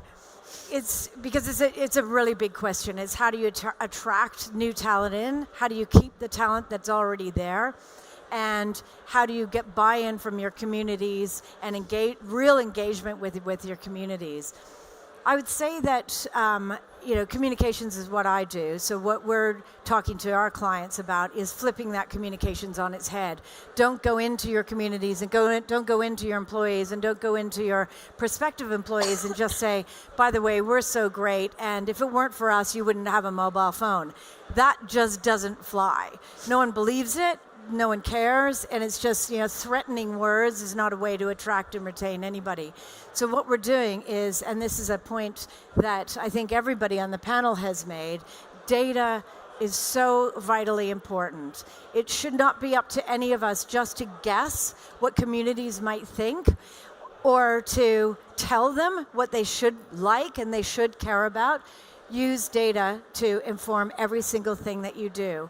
So, for example, I'm working with a mining client at the moment where we're working to redevelop their employee value proposition. Well, how do you do that? You can write some nice words on a piece of paper and then try to go out in the market and sell it. But if it's not going to land well, and if all the 25 to 35-year-olds roll their eyes and would rather go and work for Google or for a pharma company or whatever other company, then that's just a waste of time and money. So we go into the field, and I'll have a word with my fellow panel member of considering using AI, because this is a way to actually get real data to understand really how what the concerns that people have, so that you can put together a communication strategy and a communications plan to talk to people about the issues that they care about. Thanks, Carol. Amanda, I want to move to you. So we've talked a lot about the use of data, but I'm curious about the use of standards. The opening session this morning, there was a lot of talk about, ICMM standards, leading the way with standards. And look, there are a few bad actors, which we've referred to, even in the context of this panel, that have really adversely affected the impact of the mining sector. How do we leverage standards for good? How do we rebuild? I don't know if rebuild is the right word. How do we build the mining sector's reputation and legacy using standards? So I think the data and the standards and the reputation are all intrinsically linked. It goes back to ESG. When the reputation of the mining industry is largely based on bad incidents that were extraordinarily well publicized, like the ones discussed earlier. And when the mining industry does something bad, it's always ESG related. It always comes back to ESG. So the ICMM, as well as Coppermark and the Canadian Mining Association, have come up with a new set of standards, because whenever we're looking at a mine, if it's doing things right, it's measuring its ESG, it's figured out what its KPIs are with regard to ESG, and it's delivering and reporting on those KPIs. That's what a good mine looks like. But they do that internally, and then they don't get in trouble. What the ICMM is trying to do is come up with a universal set of standards. Good ESG practice for every mine is different, but KPIs, water, community relations, all of those sorts of things can all be measured. And if we have a universal standard and we measure it and we communicate all the times we do well instead of all the times we do extremely badly, that's going to help communities, society at large, consumers, governments know that mining actually, more often than not, does more good than bad. But it's only the bad stuff that makes the headlines. I think we need to work together at coming up with standards, meeting those standards, and communicating those standards, and the people that do very well effectively, because mining done well can be incredibly supportive of local communities, incredibly supportive of local and national economies, and provides critical minerals that the world needs. So the point is, can we do that sustainably and communicate that effectively with the world? And I really think that standards and measurement are going to play a huge role in that going forward. I totally agree. I think the new paradigm of mining that a lot of these countries in the super region are really embracing is it has to be mutually beneficial. We don't want the unilaterally, beneficial extractive model without the jobs, without the infrastructure, without the development. And I think it's actually forcing the more advanced economies to go to the drawing board for the first time and say, how do we do this? And I agree, standards are super important into that. We only have a couple minutes left, so I just want to wrap up with two questions.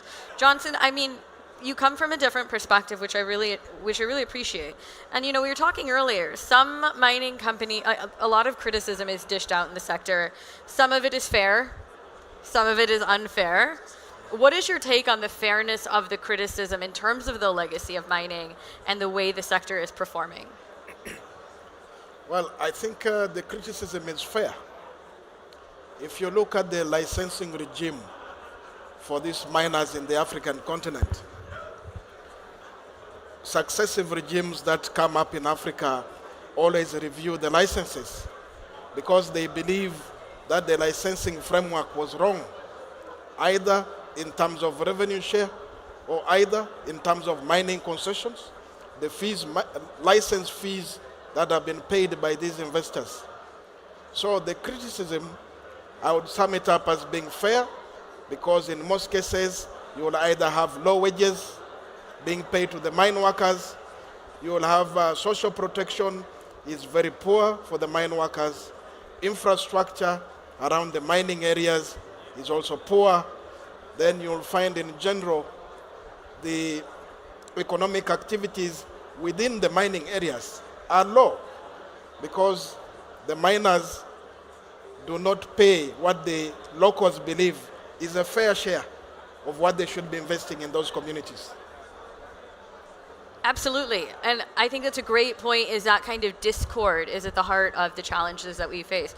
Richard, I want to ask my last major question to you is, as countries in the Gulf, as countries in the West look to build their critical minerals projects overseas, especially greenfield projects in areas where we may not have historically mined, how do we use that big data to hold ourselves accountable to ensure that we are continuously doing better? Yes.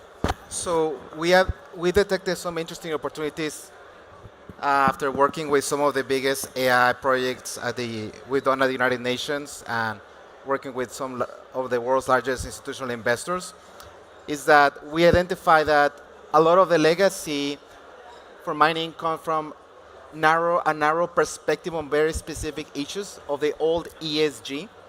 When we look at the new expanded stakeholder definition of SDGs, Sustainable Development Goals, we come up with a taxonomy basically of a broader set of factors that when we bring them into the picture, mining actually has a net positive footprint where we introduce economic development, education, investment in the economy and other second derivative effects that mining has in a specific society across multiple categories that are included in the SDGs that are not part of the ESG.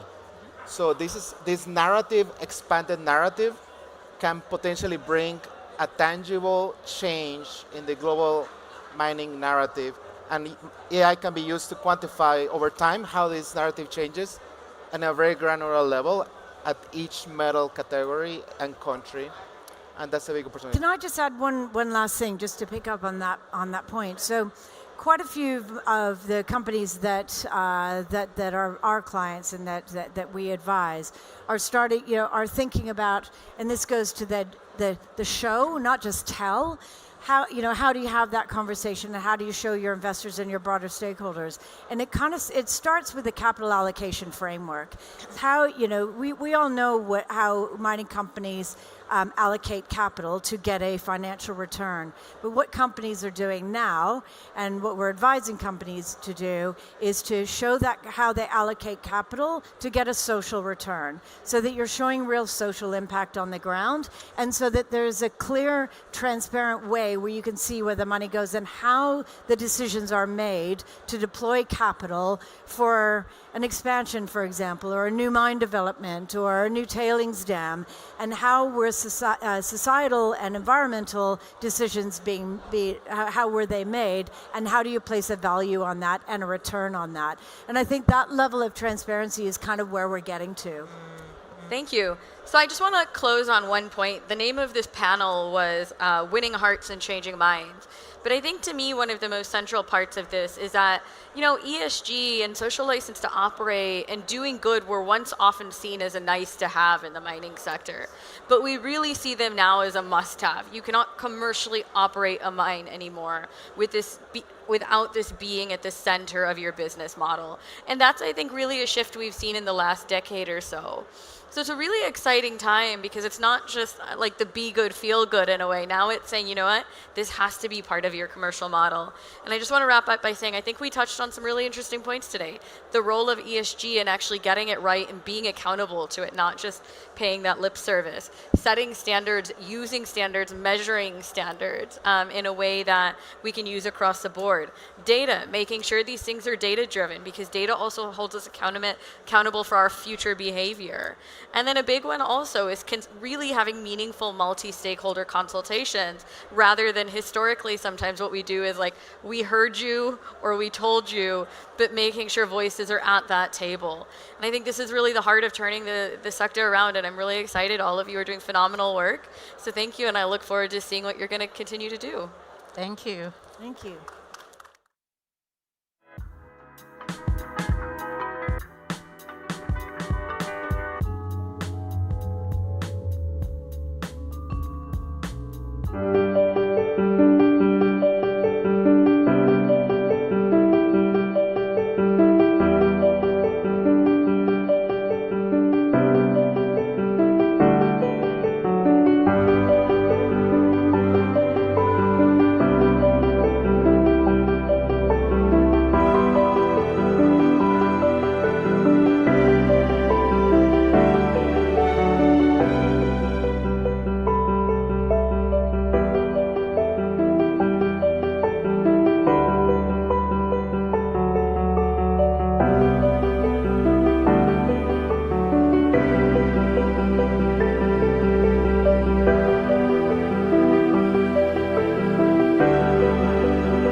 in front of us, are companies recalibrating their risk appetite to invest in the super region.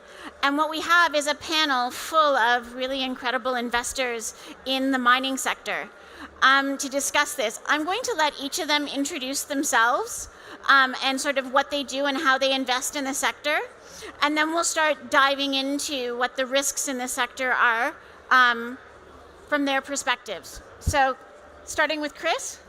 Yeah, I'm Christopher Eccleston. I'm a mining analyst and I'm based in London. Yes, I'm Owen Hegarty. I'm Executive Chairman of EMR Capital. We are a private equity company investing in mining projects worldwide, and I'm based in Melbourne, Australia. Hi, I'm George Cheveley. I work for 91 based in London. I run a global gold fund and a global natural resources fund, and we're also looking to establish an office here in Riyadh. Hello, my name's William Husband. I'm global head of metals and mining at Citi from the lending perspective, based in London. Mike Barton, I'm a managing partner of Orion. Orion is an investor in mining companies around the world. We focus on construction financing and acquisition financing. Hi, my name is Roger de Larenbalje. I work for ES Advisors in New York, and we help mining companies to raise capital. Great, thank you. So investing in mining is really all about identifying risk and managing that risk. And as we try to massively increase the amount of metals and mining generally, but critical minerals especially that we're investing in going forward in order to enable the energy transition, the super region and other regions of the world that we have not traditionally invested in, like the super region, are becoming more and more important. So I would like you, from your own perspectives, to discuss what you think the risks are and how, in your capacity, you mitigate those risks. So what is the biggest risk from your perspective? Let's start with Chris, who manages as an analyst, especially for junior and development stage miners. From junior and development stage miners, where do you think they're seeing the risk come from? Well, in my understanding of the super region, as it's been explained to me, it's somewhat sort of like oval-shaped structure that stretches from the stands in Central Asia through this Middle Eastern region and down into Central Africa. Is that correct? Yeah. So we have different levels, I think, of country risk, I think, is the main risk in this region. It's not geological because obviously people have known for a long time that the stands have fantastic geology and fantastic resources. More recently, we've been seeing that people perceive the Arabian-Nubian Shield as also an area with enormous future potential. And then Central Africa has maybe for 100 years been exploited for specific minerals, not the whole gamut, but it's also been an area that has had a lot more political turmoil and military turmoil than the other areas. So I think it's got a lot to do with political, military risk in these areas, more than geological risk, because I think these areas have proven themselves to be enormously prospective and historically enormously productive. Owen, you are in private equity, a prolific private equity investor. Maybe from a private equity perspective, you can talk about where you think what are the top risks of investing in this region? Well, thank you, Amanda, and thank you for the opportunity to be here today and have a bit of a go at the panel. And a very, very interesting topic in terms of risks in the super region here. Very interesting and very topical, particularly in respect, Amanda, of the energy transition and the requirement that we've heard a lot about today, actually, the increased requirement for critical minerals, some of the existing minerals and materials and commodities and so on, but there's been a bit of a boost in all of those, but there's also a boost for some of the critical. Okay, and they're going to have to come from, supply side, and we're mostly supply side people here. So we're going to have to do our work even better in this particular region. As far as the risks are concerned, Amanda, we're in mining, we're in processing and so on. All of the usual risks are available to us, whether they be geopolitical or geotechnical. They're all available to us at this time. And we do have to go through the process of evaluating them, recalibrating. People are recalibrating those risks all the time. As a private equity investor, as a strategic investor, as a corporate investor, as a portfolio investor, you're always looking at these things. The way we tend to look at it, well, all of those things we're looking at them all the time, all those particular risks, but we're also looking at the opportunity. So we see it from the opportunity side first, the positive side. Where can we invest for those minerals? Where are the ore bodies? Where's the potential? Where should we be going to actually supply for the world these future minerals and so on, and then evaluate the risks of that particular project. Very, very good. George, you're on a slightly different side of it. You deal with a lot of the larger sort of public companies as well. Where are you seeing from the public markets perspective, from investing in the public markets perspective, where's the risk biggest for you? So, I mean, the reason we run a fund is to offer investors a spread of risk and diversification. So they're not just putting all their eggs in one basket. And obviously we do that geographically, by mineral, by management team. So we're looking for a whole spread of companies who will offer those returns, and not too much in any single one. We can't by regulation. But when we're looking at companies and seeing what risks they're taking, we're looking at very similar things. Have they got just projects in one country or several countries? How is their governance? What are they doing? What's their social program like? We are looking at all of these elements when we look at the companies we invest in to try and minimize the risks we're taking. And certainly when we look at this region, we have investments, or certainly companies who have assets in this region, but not a huge number because there aren't so many assets. So in one sense, I look at this region as a great diversification for us, because it's not somewhere we have a lot of exposure, and therefore it's somewhere we can increase that exposure as long as we find the right companies with obviously the right assets, but the right governance frameworks, etc., around them to mitigate those risks as much as possible. And then, of course, we will look at new regions, we'll look at more difficult countries, and we say, well, we think the risks will be mitigated, but we will need a higher return to still justify. So that's what we do. But in some ways, people say, well, that's a new region, that's risky. On one side, we look at it and say, well, that's good for us because it's diversification. Excellent. William, lending. You guys write the big checks, which means you take the big risks. Where are you guys seeing the risk on the lending side? In terms of the super region, so-called, I'm not sure there are more elevated risks here versus any other so-called mining jurisdiction. In fact, if you think about some jurisdictions, there could be less arguable risks here. So nothing raises its head. So I'll answer your question by saying that the new area of risk that traditional bank lenders, private equity, public equity, and every form of capital provider that sits in between those two bookends increasingly have to pay attention and scrutinize ESG. That's what's relatively new. Not that ESG or the E or the S or the G independently is elevated in this region, but a risk will be now, what's your carbon footprint?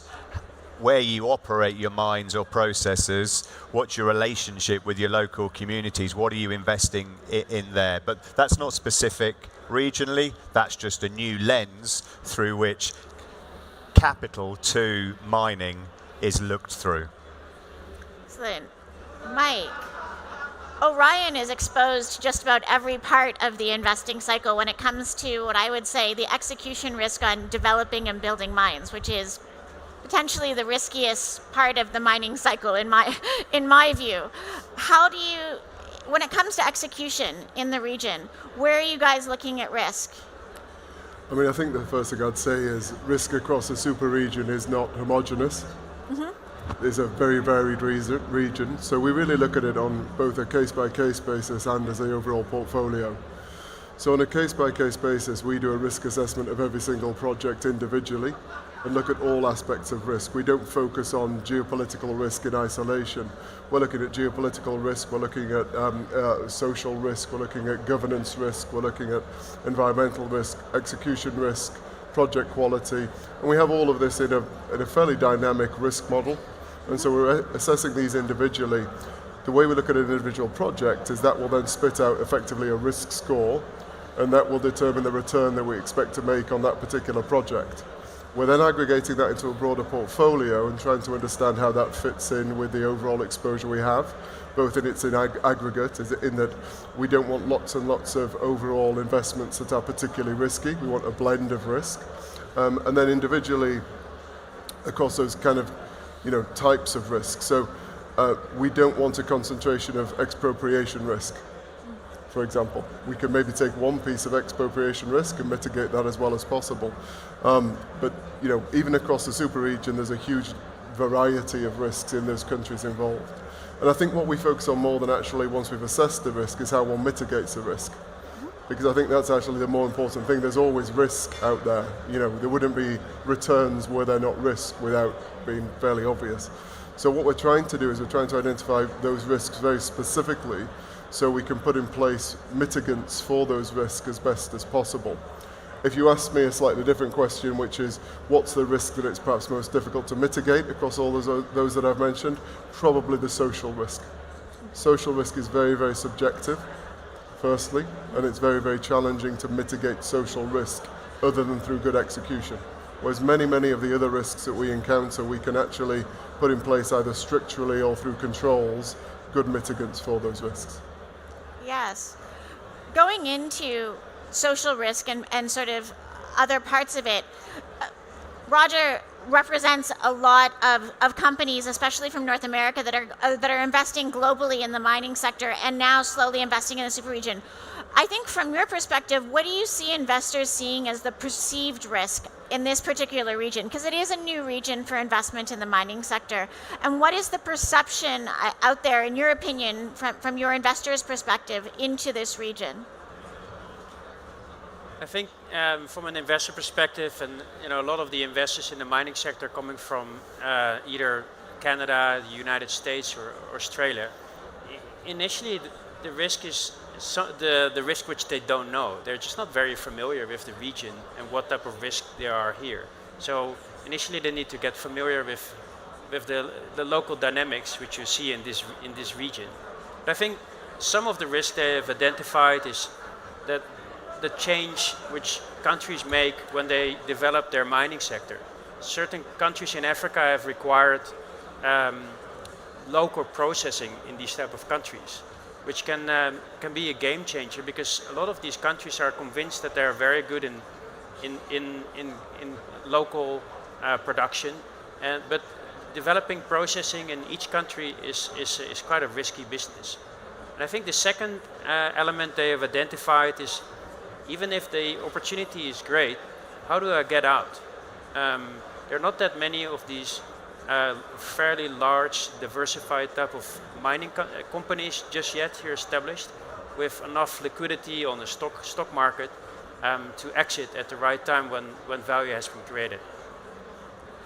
So risk being the biggest subject for all of us, I think we all are largely agreeing that there are no specific risks to mining in the super region that are specific to this area. And frankly, every mine has its own risks that need to be identified and mitigated before any of us in our capacities will ever invest. On a more general sort of look at it, we all invest not just in the super region, but also globally. From your perspective, what is the one risk to the mining sector that you think is there that isn't being really considered adequately in the mining? In general, what risk is out there for mining generally all over the world right now that you don't think is getting enough attention?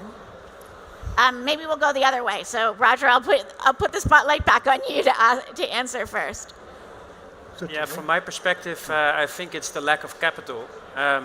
We go to many of these conferences, PDAC, Indaba, and the elephant in the room is there is not enough capital.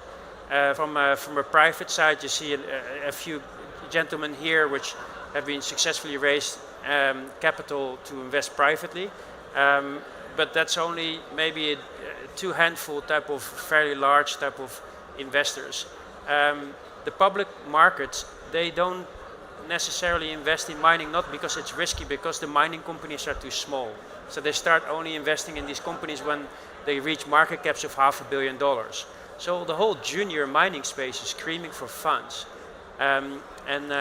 which is not there. In Australia, it's still, the retail market is still relatively strong, but in Canada, for instance, the retail market has other type of high risk, high reward opportunities, and they pivoted to these type of sectors. So I think a lack of capital really enables a lot of junior mining companies with the right type of deposits to kickstart exploration or getting through the feasibility studies to get to construction.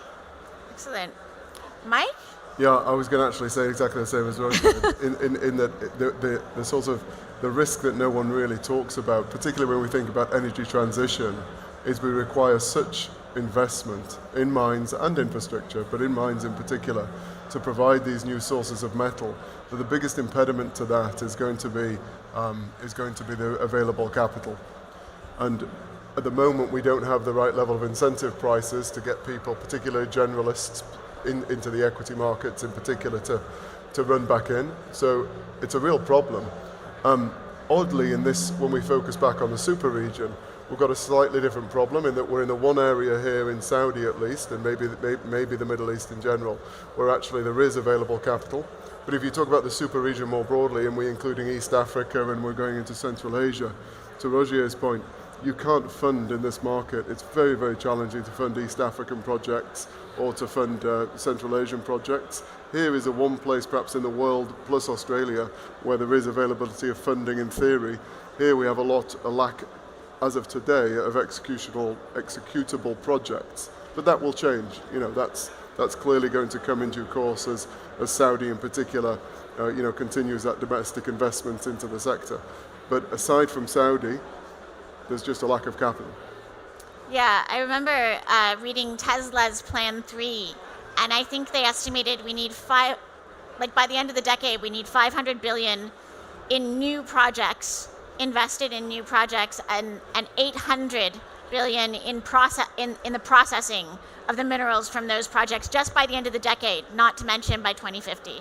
So I don't know where that's coming from. I was saying to somebody earlier that our pipeline has currently got $6 billion worth of deals in. You know, we're going to be fundraising forever to find $6 billion of capital to fund those projects. It traditionally has run at about $3 billion. It's now up to $6 billion of executable projects. How do you deal with that? There's just a backlog of half-decent projects that need to be funded. Yeah. How are you seeing it? So just some additional data points. That is the biggest risk, the one that's already been discussed, as far as I see it. But it's not just the capital that no one can see, because mining companies' balance sheets can't fund billions into trillions of incremental capital, because that will end in over-leverage. We know what that looks like, and we don't want to repeat that. So if you then add on the 2 trillion of steel decarbonisation capital required, the 1 trillion of aluminium decarbonisation, then you're at levels where it's just silly to try and riff upon. The deficit, because it can't come from the balance sheets of the companies, has to be filled by wider stakeholders, the customers of the mining companies, whether that's construction, whether that's autos, whether that's consumer goods, and governments.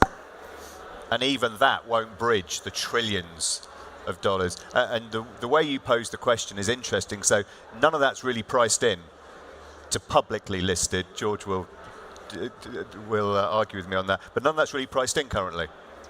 And just to raise another point differently from what the rest of the panel is going to agree upon on the risks, resource nationalism, it was kind of a thing 3 or 4 years back, particularly around Africa and South America. I think even Australia had a go. And then it kind of died down a bit.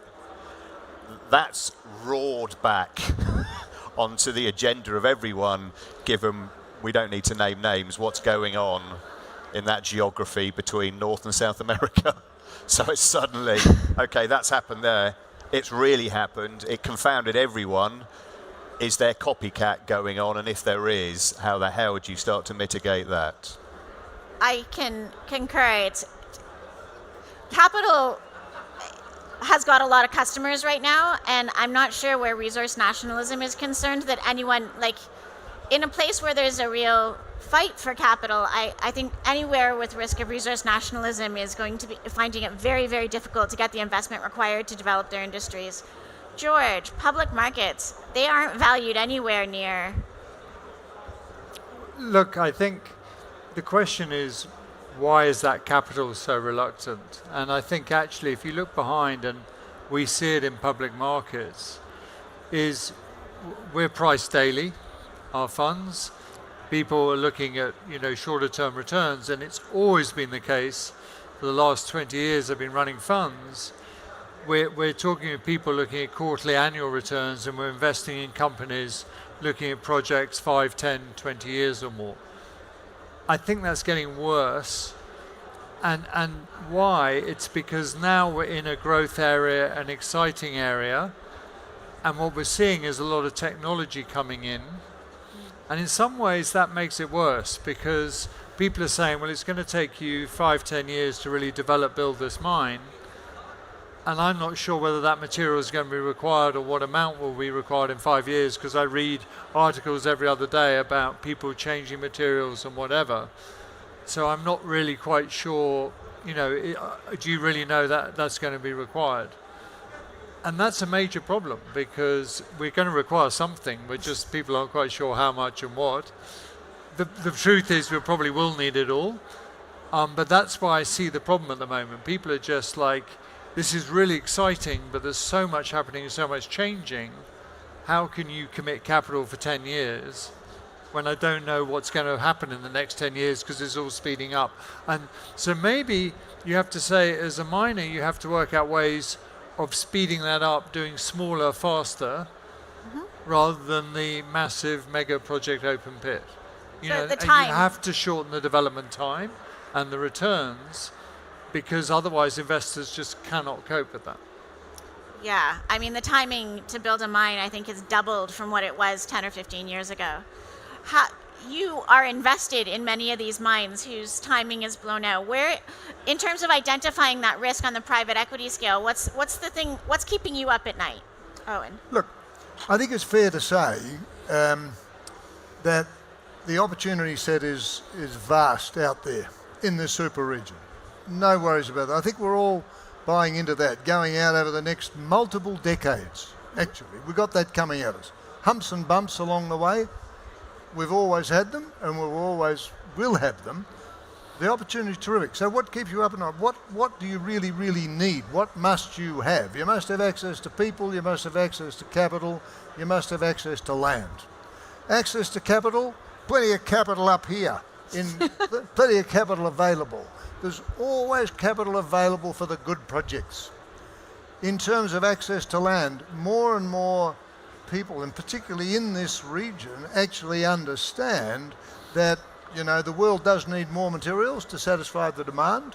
And generally speaking, countries, bureaucrats, politicians, and stakeholders generally understand that they've got to be able to supply it, and the benefits that actually flow from the mining and resources and the mineral industry. They understand that because they need the jobs for themselves, for their children and their grandchildren. So they get that. So you will actually, we believe that in all of these places you will be able to get access to land, provided of course you've got the right governance and sustainability and ESG regimes. You'll be able to do that.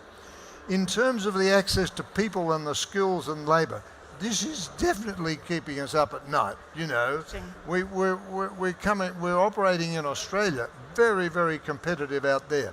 So therefore, you have to actually ensure that not only do you retain and train and sustain your people, but you've got to build that particular class. I mean, it's one thing to have the drone technology and automation and robotics and digitization and miniaturization and all of these things. You're taking people out of the equation, but on the other side of the equation, you need more and more people for all of the things that we're looking to do. So that's what keeps us awake at night, if you like. We've got multiple programs going, not only internally, but of course with governments and the regulator and various other institutions to be able to train up, more and more people to be able to deploy.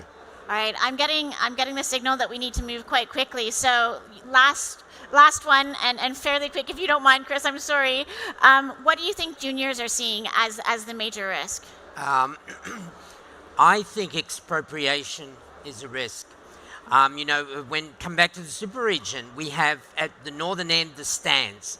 Now the stands were hot in the 90s, as were the ex-CIS states, as they were called, and a number of expropriations, blocking of movements forward, strange sort of like autocratic governments that were of a different variety to what miners had been used to dealing with before, essentially took from around the early part of this century the stands off the agenda, and they've only just now started to have people really nibbling at them more than anything else. No one is really prepared to enormously dive in there, and only really one major Western company has profited out of the stands in all that period.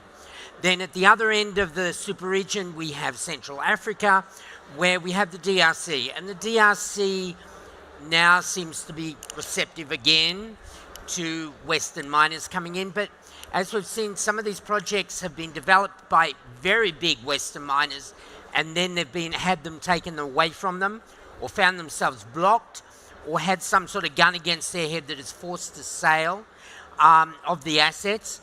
And that type of thing has happened. It may happen again, and that is a major concern, that if you put in that much money, that eventually if you're taken out and the international arbitration process does not give you back the tens or hundreds of millions that you put into the project, you're standing looking at a loss and a major embarrassment and potentially an end of the corporate career. Yeah, resource nationalism, I think, probably keeps us all up at night. I'm afraid that I'm going to have to cut us short because we're a little bit over time. I'd like to thank the panel for their incredible insights into the risk, both in the super region and more generally going forward from an investment perspective. And thank you all for coming. Great.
Okay, you got picked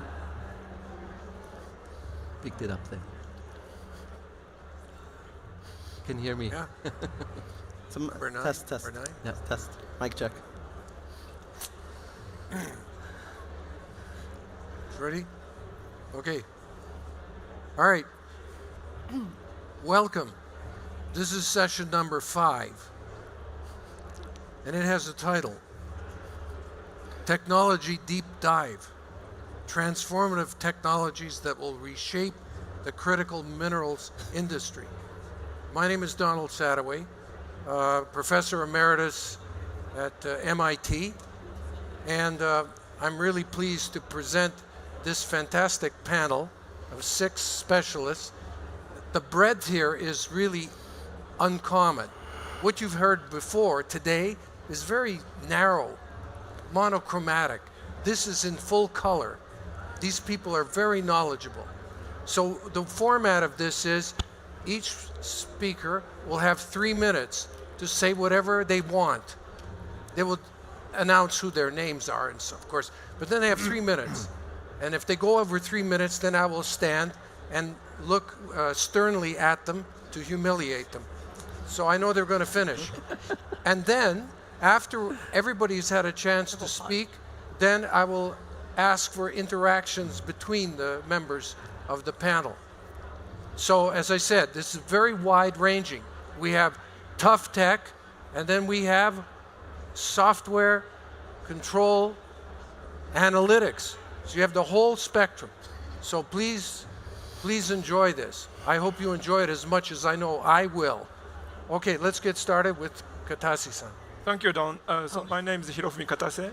I'm with a company called iPulse. This is a US-based company, but with a technology based in France, Toulouse, France. And I would like to speak about what this company is doing and how, because this sort of epitomizes the theme of the today's panel. So iPulse is a very unique company which sort of develop application based on core technology called the incurrent pulse. So please think of the battery. So there is 1 kilojoule of energy. But if you sort of shorten the time of the discharge to like 1 millionth of a second, you can discharge 1 gigawatt of power, just only 1 millionth of a second. And we can literally change the way the minings are conducted by using this principle. Let me cite some examples. The first on exploration. We have developed IP generator or electromagnetic generator, which you can do a survey, geophysical survey up to 1.5 or even 2 kilometers deep, which is 4 times the conventional technology can do. And it was instrumental in finding Oitorogoy mines in Mongolia. And also we are formulating the joint venture with Ma'aden, national mining company of Saudi Arabia, 50-50 joint venture. And by the way, you can see this typhoon system after the exit of the hole. So please do not forget to see it. And second application we are doing is to the production enhancement of the wells from oil well to geothermal well. So the idea is you insert the tool and you discharge the shock wave, and you can remove all the scales without any chemical intervention, and it literally renew the production of the well. So these are already commercialized, and what we are now doing is rock crushing of the rocks. As you know, rock crushing is taking the 4% of the global power consumption in the world. But by using this pulse technology, theoretically we can reduce the power consumption by a factor of 80%, 80%. So we are now teaming up with BHP and Bill Gates Foundation to develop this tool. And last but not least, we are developing the drilling technology, which will drill the very hard rock with more than 50% cost reduction. So we are using the combination of pulse power and the conventional drilling. So these are just the example of what we're doing. And one interesting is that the way we are trying to commercialize is to do it by ourselves, not provide our services. So this will speed up the speed of the bringing the new technology to the market. Thank you. Excellent. Next, Emily. Okay. Hello, everyone. My name is Emily Baudouin, and I'm the founder and CEO of Pure Lithium Corporation. We're a Boston-based company, and we make, guess what? Pure lithium, and we put it in batteries. So our technology takes dilute sources of lithium. So imagine an oil field brine right here in the Kingdom of Saudi Arabia that contains lithium, and we put it in a bath, and we make it into a battery-ready component called an anode in one step. This eliminates a tremendous amount of complications through a supply chain and processing and saves a lot of energy. By going directly from brine to a component, we then didn't stop there. We make a battery. So we make a lithium metal battery that has a vanadium-based cathode, and this is a next generation battery well beyond lithium ion. We're replacing the graphite in your battery that you have now with pure lithium metal. I'm excited to be here today at this really fantastic event. It's my second year here, and I'm excited because of the opportunities in the kingdom that has both vanadium and lithium. So for pure lithium to go directly from brine to battery here and develop localized supply chains, that's our goal. And I think that this is, one of the most impactful ways to sort out supply chains and introduce new technologies to the market is try to localize them. Finish early. Yeah, okay. So hello everyone. This is Saeed Al-Shehri, the VP for Energy and Industry Sector at King Abdulaziz City for Science and Technology. So King Abdulaziz City for Science and Technology has two functions. The National Lab, where we focus on applied research, industry-oriented research, and also the provide technical advice to the government. On the other side is the Science Park, where we try to create innovation hub in the company, in the kingdom, actually open our campus actually to all the key players in innovation ecosystem, big companies, deep tech, scientists, VCs. So, and of course we have the garage, I think the largest incubator and accelerators in the region, with more than 150 companies from 45 countries.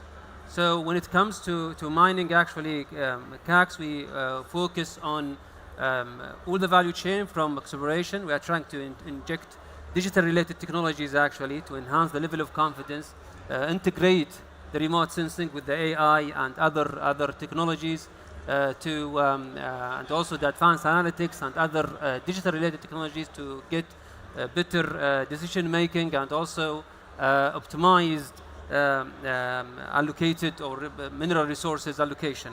So and also on the other part, actually on the downstream, we are working on advanced material, and we are working with different entities, international, national. Ma'adin, for example, we have a joint center with Ma'adin to work on the mineral processing. As you know, this is one of the challenges that the world faces, the mineral processing. So we are working with them actually on different metal alloys. And as you can see today, it's been announced by the Minister of Industry and Mineral Resources, the MIAB, the Mineral Innovation and Acceleration Park. It will be located at KAICC, and it will serve the mining sectors and also the super region. It will be the innovation hub for R&D that cover the value chain of mining.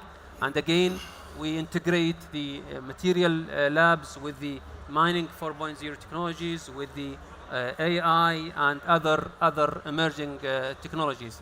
So this is in partnership with the Ministry of Industry and Ma'adin, Saudi Geological Survey, and of course NIDLib to fund this initiative. So this is quite brief about KAICC and about the mining activities at KAICC. And I think I'm okay now here with the 2 minutes. Yeah, you're okay. You're okay. John, well, Thank you, Sayed. So I'm Sarah Coleman. I'm the president of Idoba, which is a digital transformation business, part of the Parenti Group with investment from Sumitomo as well. I guess when we look at transformative technologies, a lot of the focus that we're looking at is on digital and how we leverage AI.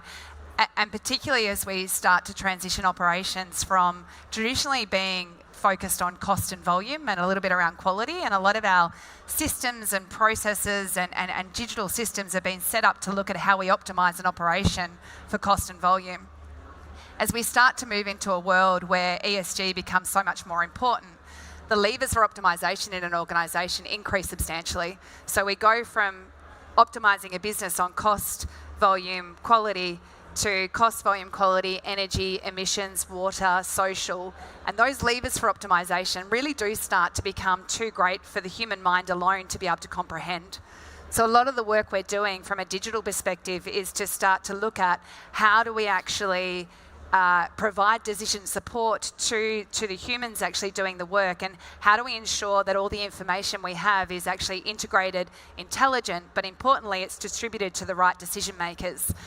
And I think in order to do that, we have to have a high level of accuracy in the way that we're actually doing the digital work. And if we think about a lot of the traditional digital tools that we've had in mining, a lot of them have actually been based on almost rule-based engineering. So we think about some of our traditional simulation technologies, we'll put the inputs in and the constraints we believe might need to be there. So if we look at optimising a mine, we might say, well, we expect to have this amount of queuing, or we expect to have this amount of congestion. Now, the problem with that is it's actually automatically introducing bias from our own experience. What we're seeing is the ability to start using things like neural networks and neural-based decision-making, where we can actually leverage AI and neural-based AI to actually start picking the patterns of behaviour and allowing that to actually determine what the outcomes are, rather than putting artificial biases in through what the human minds believe. And with that, we're starting to see really high levels of accuracy in being able to model and map what's actually happening in the operations. So for instance, one of our products that we've currently got in 12 operations, we have 60 algorithms running across each of those operations, and it's learning and relearning every 7 days to actually understand what are the behaviours, what are the decisions that are actually being made, and how do we actually model and map that to be able to predict the future to a much higher level of accuracy. A lot of the tools in the past have really looked at, we take the data off the equipment and we try to optimise for the equipment, but the human element is actually where a lot of the uncertainty and a lot of the variability come into it. So now we're finding ways to be able to model and map that variability that comes from the behaviours. And so we're seeing that as being a really huge opportunity in terms of how we drive that decision making and how we drive that digital decision making. And with that, I think we'll start to see over the next 5 to 10 years the ability to integrate a lot of technologies that already exist, but how do we actually start to bring them in, and how do we start to add in this behavioural and neural-based element of it, so that we can rely and trust on these digital systems to be able to make the decisions with a high level of accuracy. And so that's where we see a lot of the future moving towards from a digital perspective. Thank you, Sarah. My name Oliver Beck. I am with Inomotics. Inomotics is a Siemens company based in Germany, and we are delivering electrification solutions into the mining industry since more than 100 years. But I would like to touch actually a little bit more on what you just said, Sarah, regarding what from our perspective is the technology that is currently really transforming the mining industry, and that's for us as well, the digitalization, so software. And what we see since, I would say, 5 to 10 years, that software and digitalization have matured to a level that really generates and exploits a lot of benefits for mining customers. Both from the greenfield side, so whenever there's a greenfield project, we have a lot of possibilities to, for example, shorten project delivery time, project lead times, engineering time, and so on, but also on brownfield mining operations, and especially there, where we are touching with a lot of different possible tools.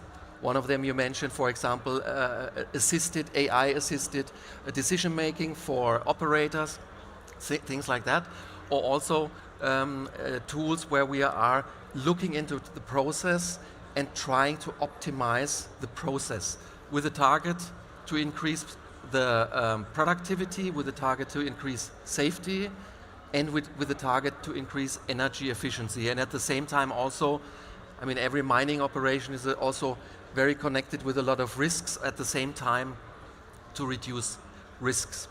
And there, from the different software and digital portfolio elements we are having, I very much like to touch on one of them, and that's a digital twin of a crushing and conveying system. And one of our customers, Collahuasi mine in Chile, one of the biggest copper mines in the world, they had an issue with their conveying and crushing system, that they could not deliver the throughput amount, the productivity that crushing and conveying system was actually designed for. And so they approached us, our experts got together, and we created a digital twin of that crushing and conveying system. So with all the properties, all the characteristics of that system, and we could identify actually where the bottlenecks are, where the issues were that they could not reach their production capacity in that system. We identified them. We could also in this 3D, in the virtual model, in this digital twin, we could also check which remedy actions are working, what needs to be done to make that, increase that production capacity, and then we implemented them into the real system. Yeah, and for me very important, not by increasing power, not by making any changes to the mechanical part of that system, but just by the way of how you operate it. And this really gave several percentage points of productivity increase for the complete Collahuasi mine. And this is, for me, really technology today that we have at our fingertips that can make this transformation possible. Thank you, Dr. Sadaway. Assalamu alaikum and good afternoon, everyone. First, I'd like to thank both the Ministry of Industry and Mineral Resources and the Future Mining Forum for putting on this amazing event. I'm truly honored to be here with these esteemed panelists. My name is Yamin Al-Hajjar, and I run a Boston-based venture firm called Olive Tree Capital. For the past 10 years, we've invested in life science companies as well as companies in the frontier technology space. Where that applies to mining specifically is we've backed several companies that we believe have the most potential globally to have significant impact in mining. One specific example is a company called Phoenix Tailings that you're going to hear from tomorrow. And Phoenix Tailings refines mining waste, and so every traditional mine has a large tailings pond or tailings site that often gathers tons of refuse. And what Phoenix has been able to do is develop a proprietary technology to clean up those mining sites. But as well, it's become the fastest growing critical minerals company in the world at this point. And as we look at these investments in a broader scope, it's very important to back very ambitious, very capable technical founders. But I think one key aspect is beyond developing science in the lab, the growth, scaling, and commercialization aspect in a sustainable manner as you expand these projects, whichever business model you decide to pursue, how that can have a larger impact on a global scale. I think one other area is everyone's talking about ESG and more conscious mining. There definitely is a transition period because many people want these resources and these methods to be implemented now. But there will be that transition period, and it's important to develop very stable business models with good profitable businesses and good margins to be able to make that transition more smooth. I think another aspect, and something we've been honestly very impressed with, so I am Saudi and obviously I grew up in the region, I've studied abroad, and we've been investing globally.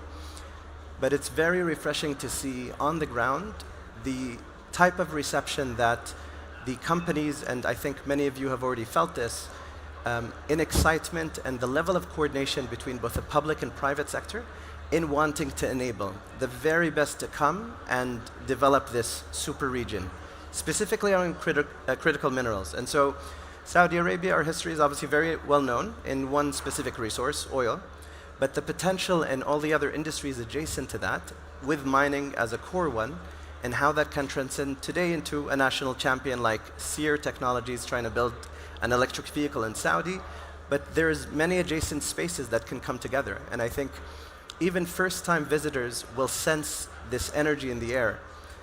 We've witnessed it firsthand, and so we had several meetings with leaders in both the public and private sector.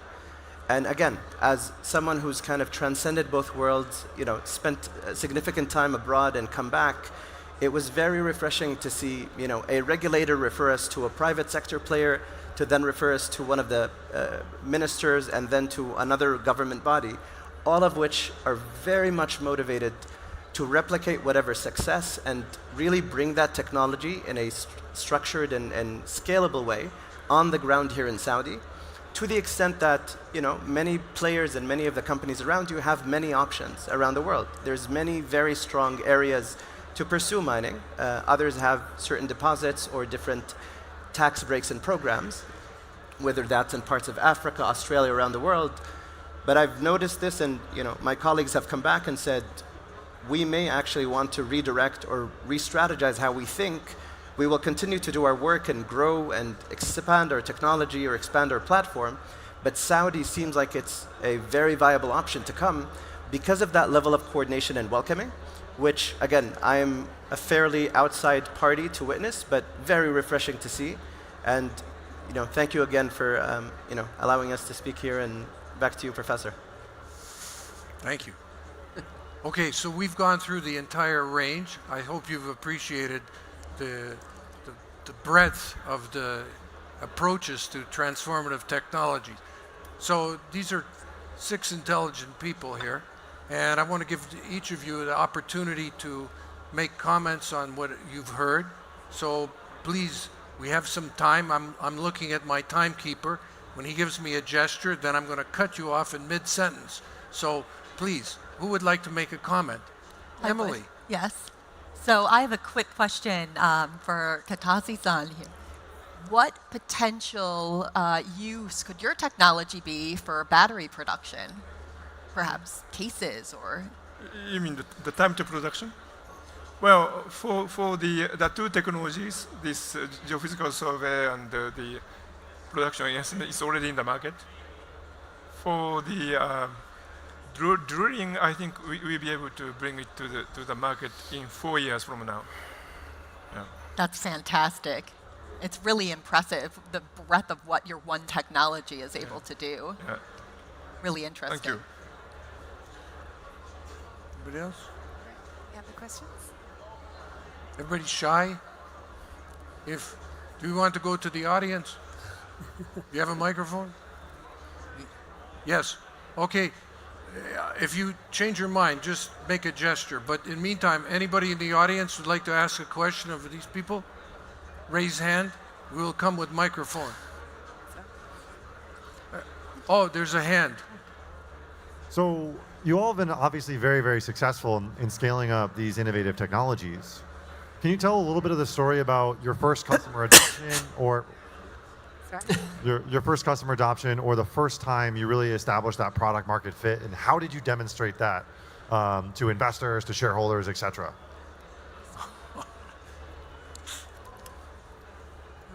Who wants to take that one? Jonah? It was very hard to hear. Is it possible to repeat the question? Yeah. Sorry. He's talking about how do you demonstrate that you're ready for first-time investors, you've got first-time new technology. How do you get over that barrier where they're basically doubting, and you have to prove that you've got this technology that's turnkey? Thank you. But you can't get to turnkey until you get the investment. So how do you break through the wall? Yes. Well, we broke through the wall. Thank you, Don. Your hearing's great. We broke through the wall during COVID, and it was tricky. I think the most important thing is having a solid business plan, having somebody with a commercial brain from day one, because it will eliminate a lot of mistakes and different paths, and making sure that you have an economically feasible plan, even when you're early stage. Because if you don't have a business, and then therefore you don't need an investor, and you should just go get a grant and play around in your lab. So if you tick off those 3 boxes, and it makes sense, and you can justify it, then you need data. You need small amounts of data, and it doesn't matter if you have a little data as long as it has high integrity and you have experts behind you, and then you're off to a running start. But if you don't look closely in the very beginning, I think that's when people can really run into trouble. Sarah, I was going to say, I think expanding on that as well is it's about. I see a lot of technologies out there that are a solution looking for a problem. So I think one of the really key things is also making sure that it's a solid business plan, but actually making sure you're understanding who is your audience, who are you actually selling to, and what is the problem that you're actually solving.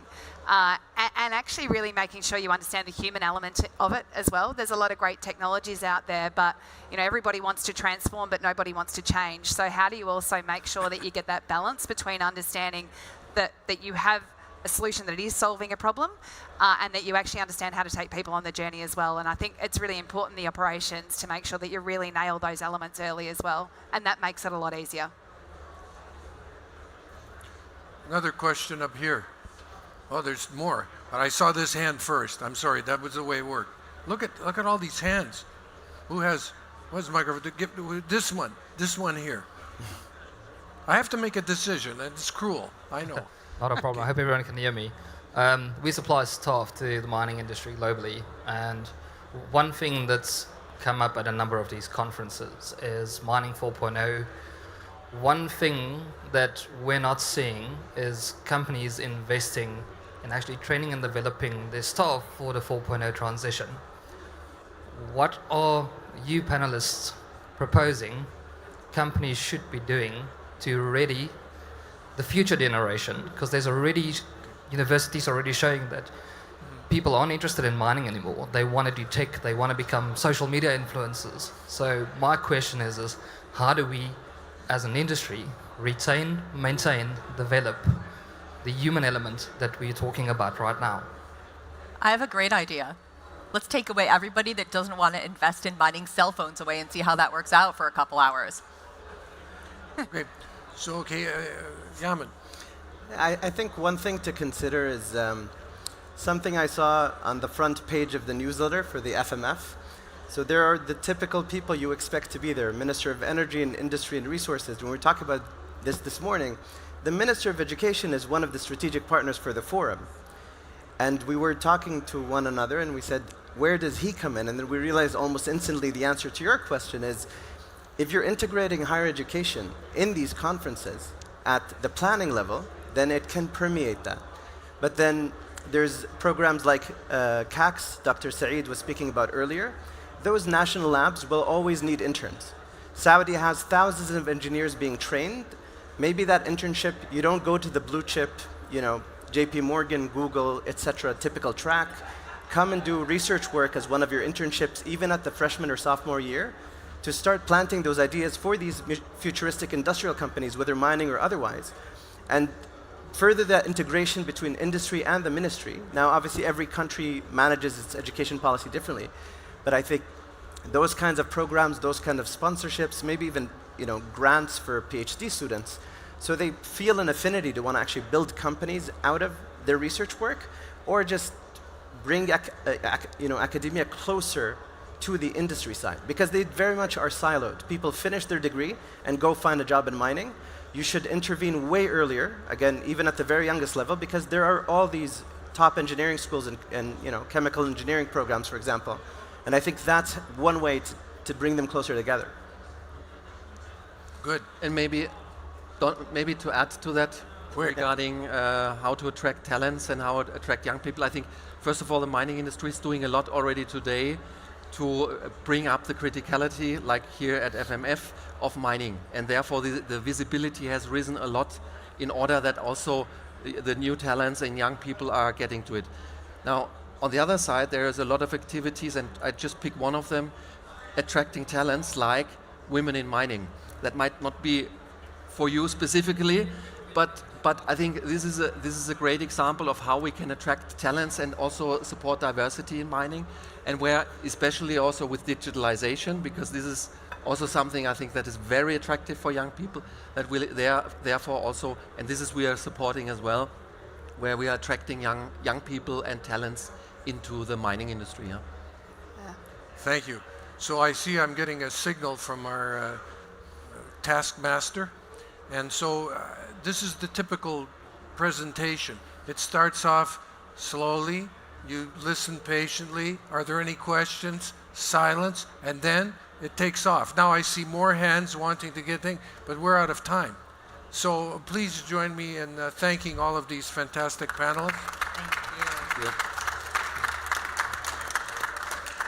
Okay. All right.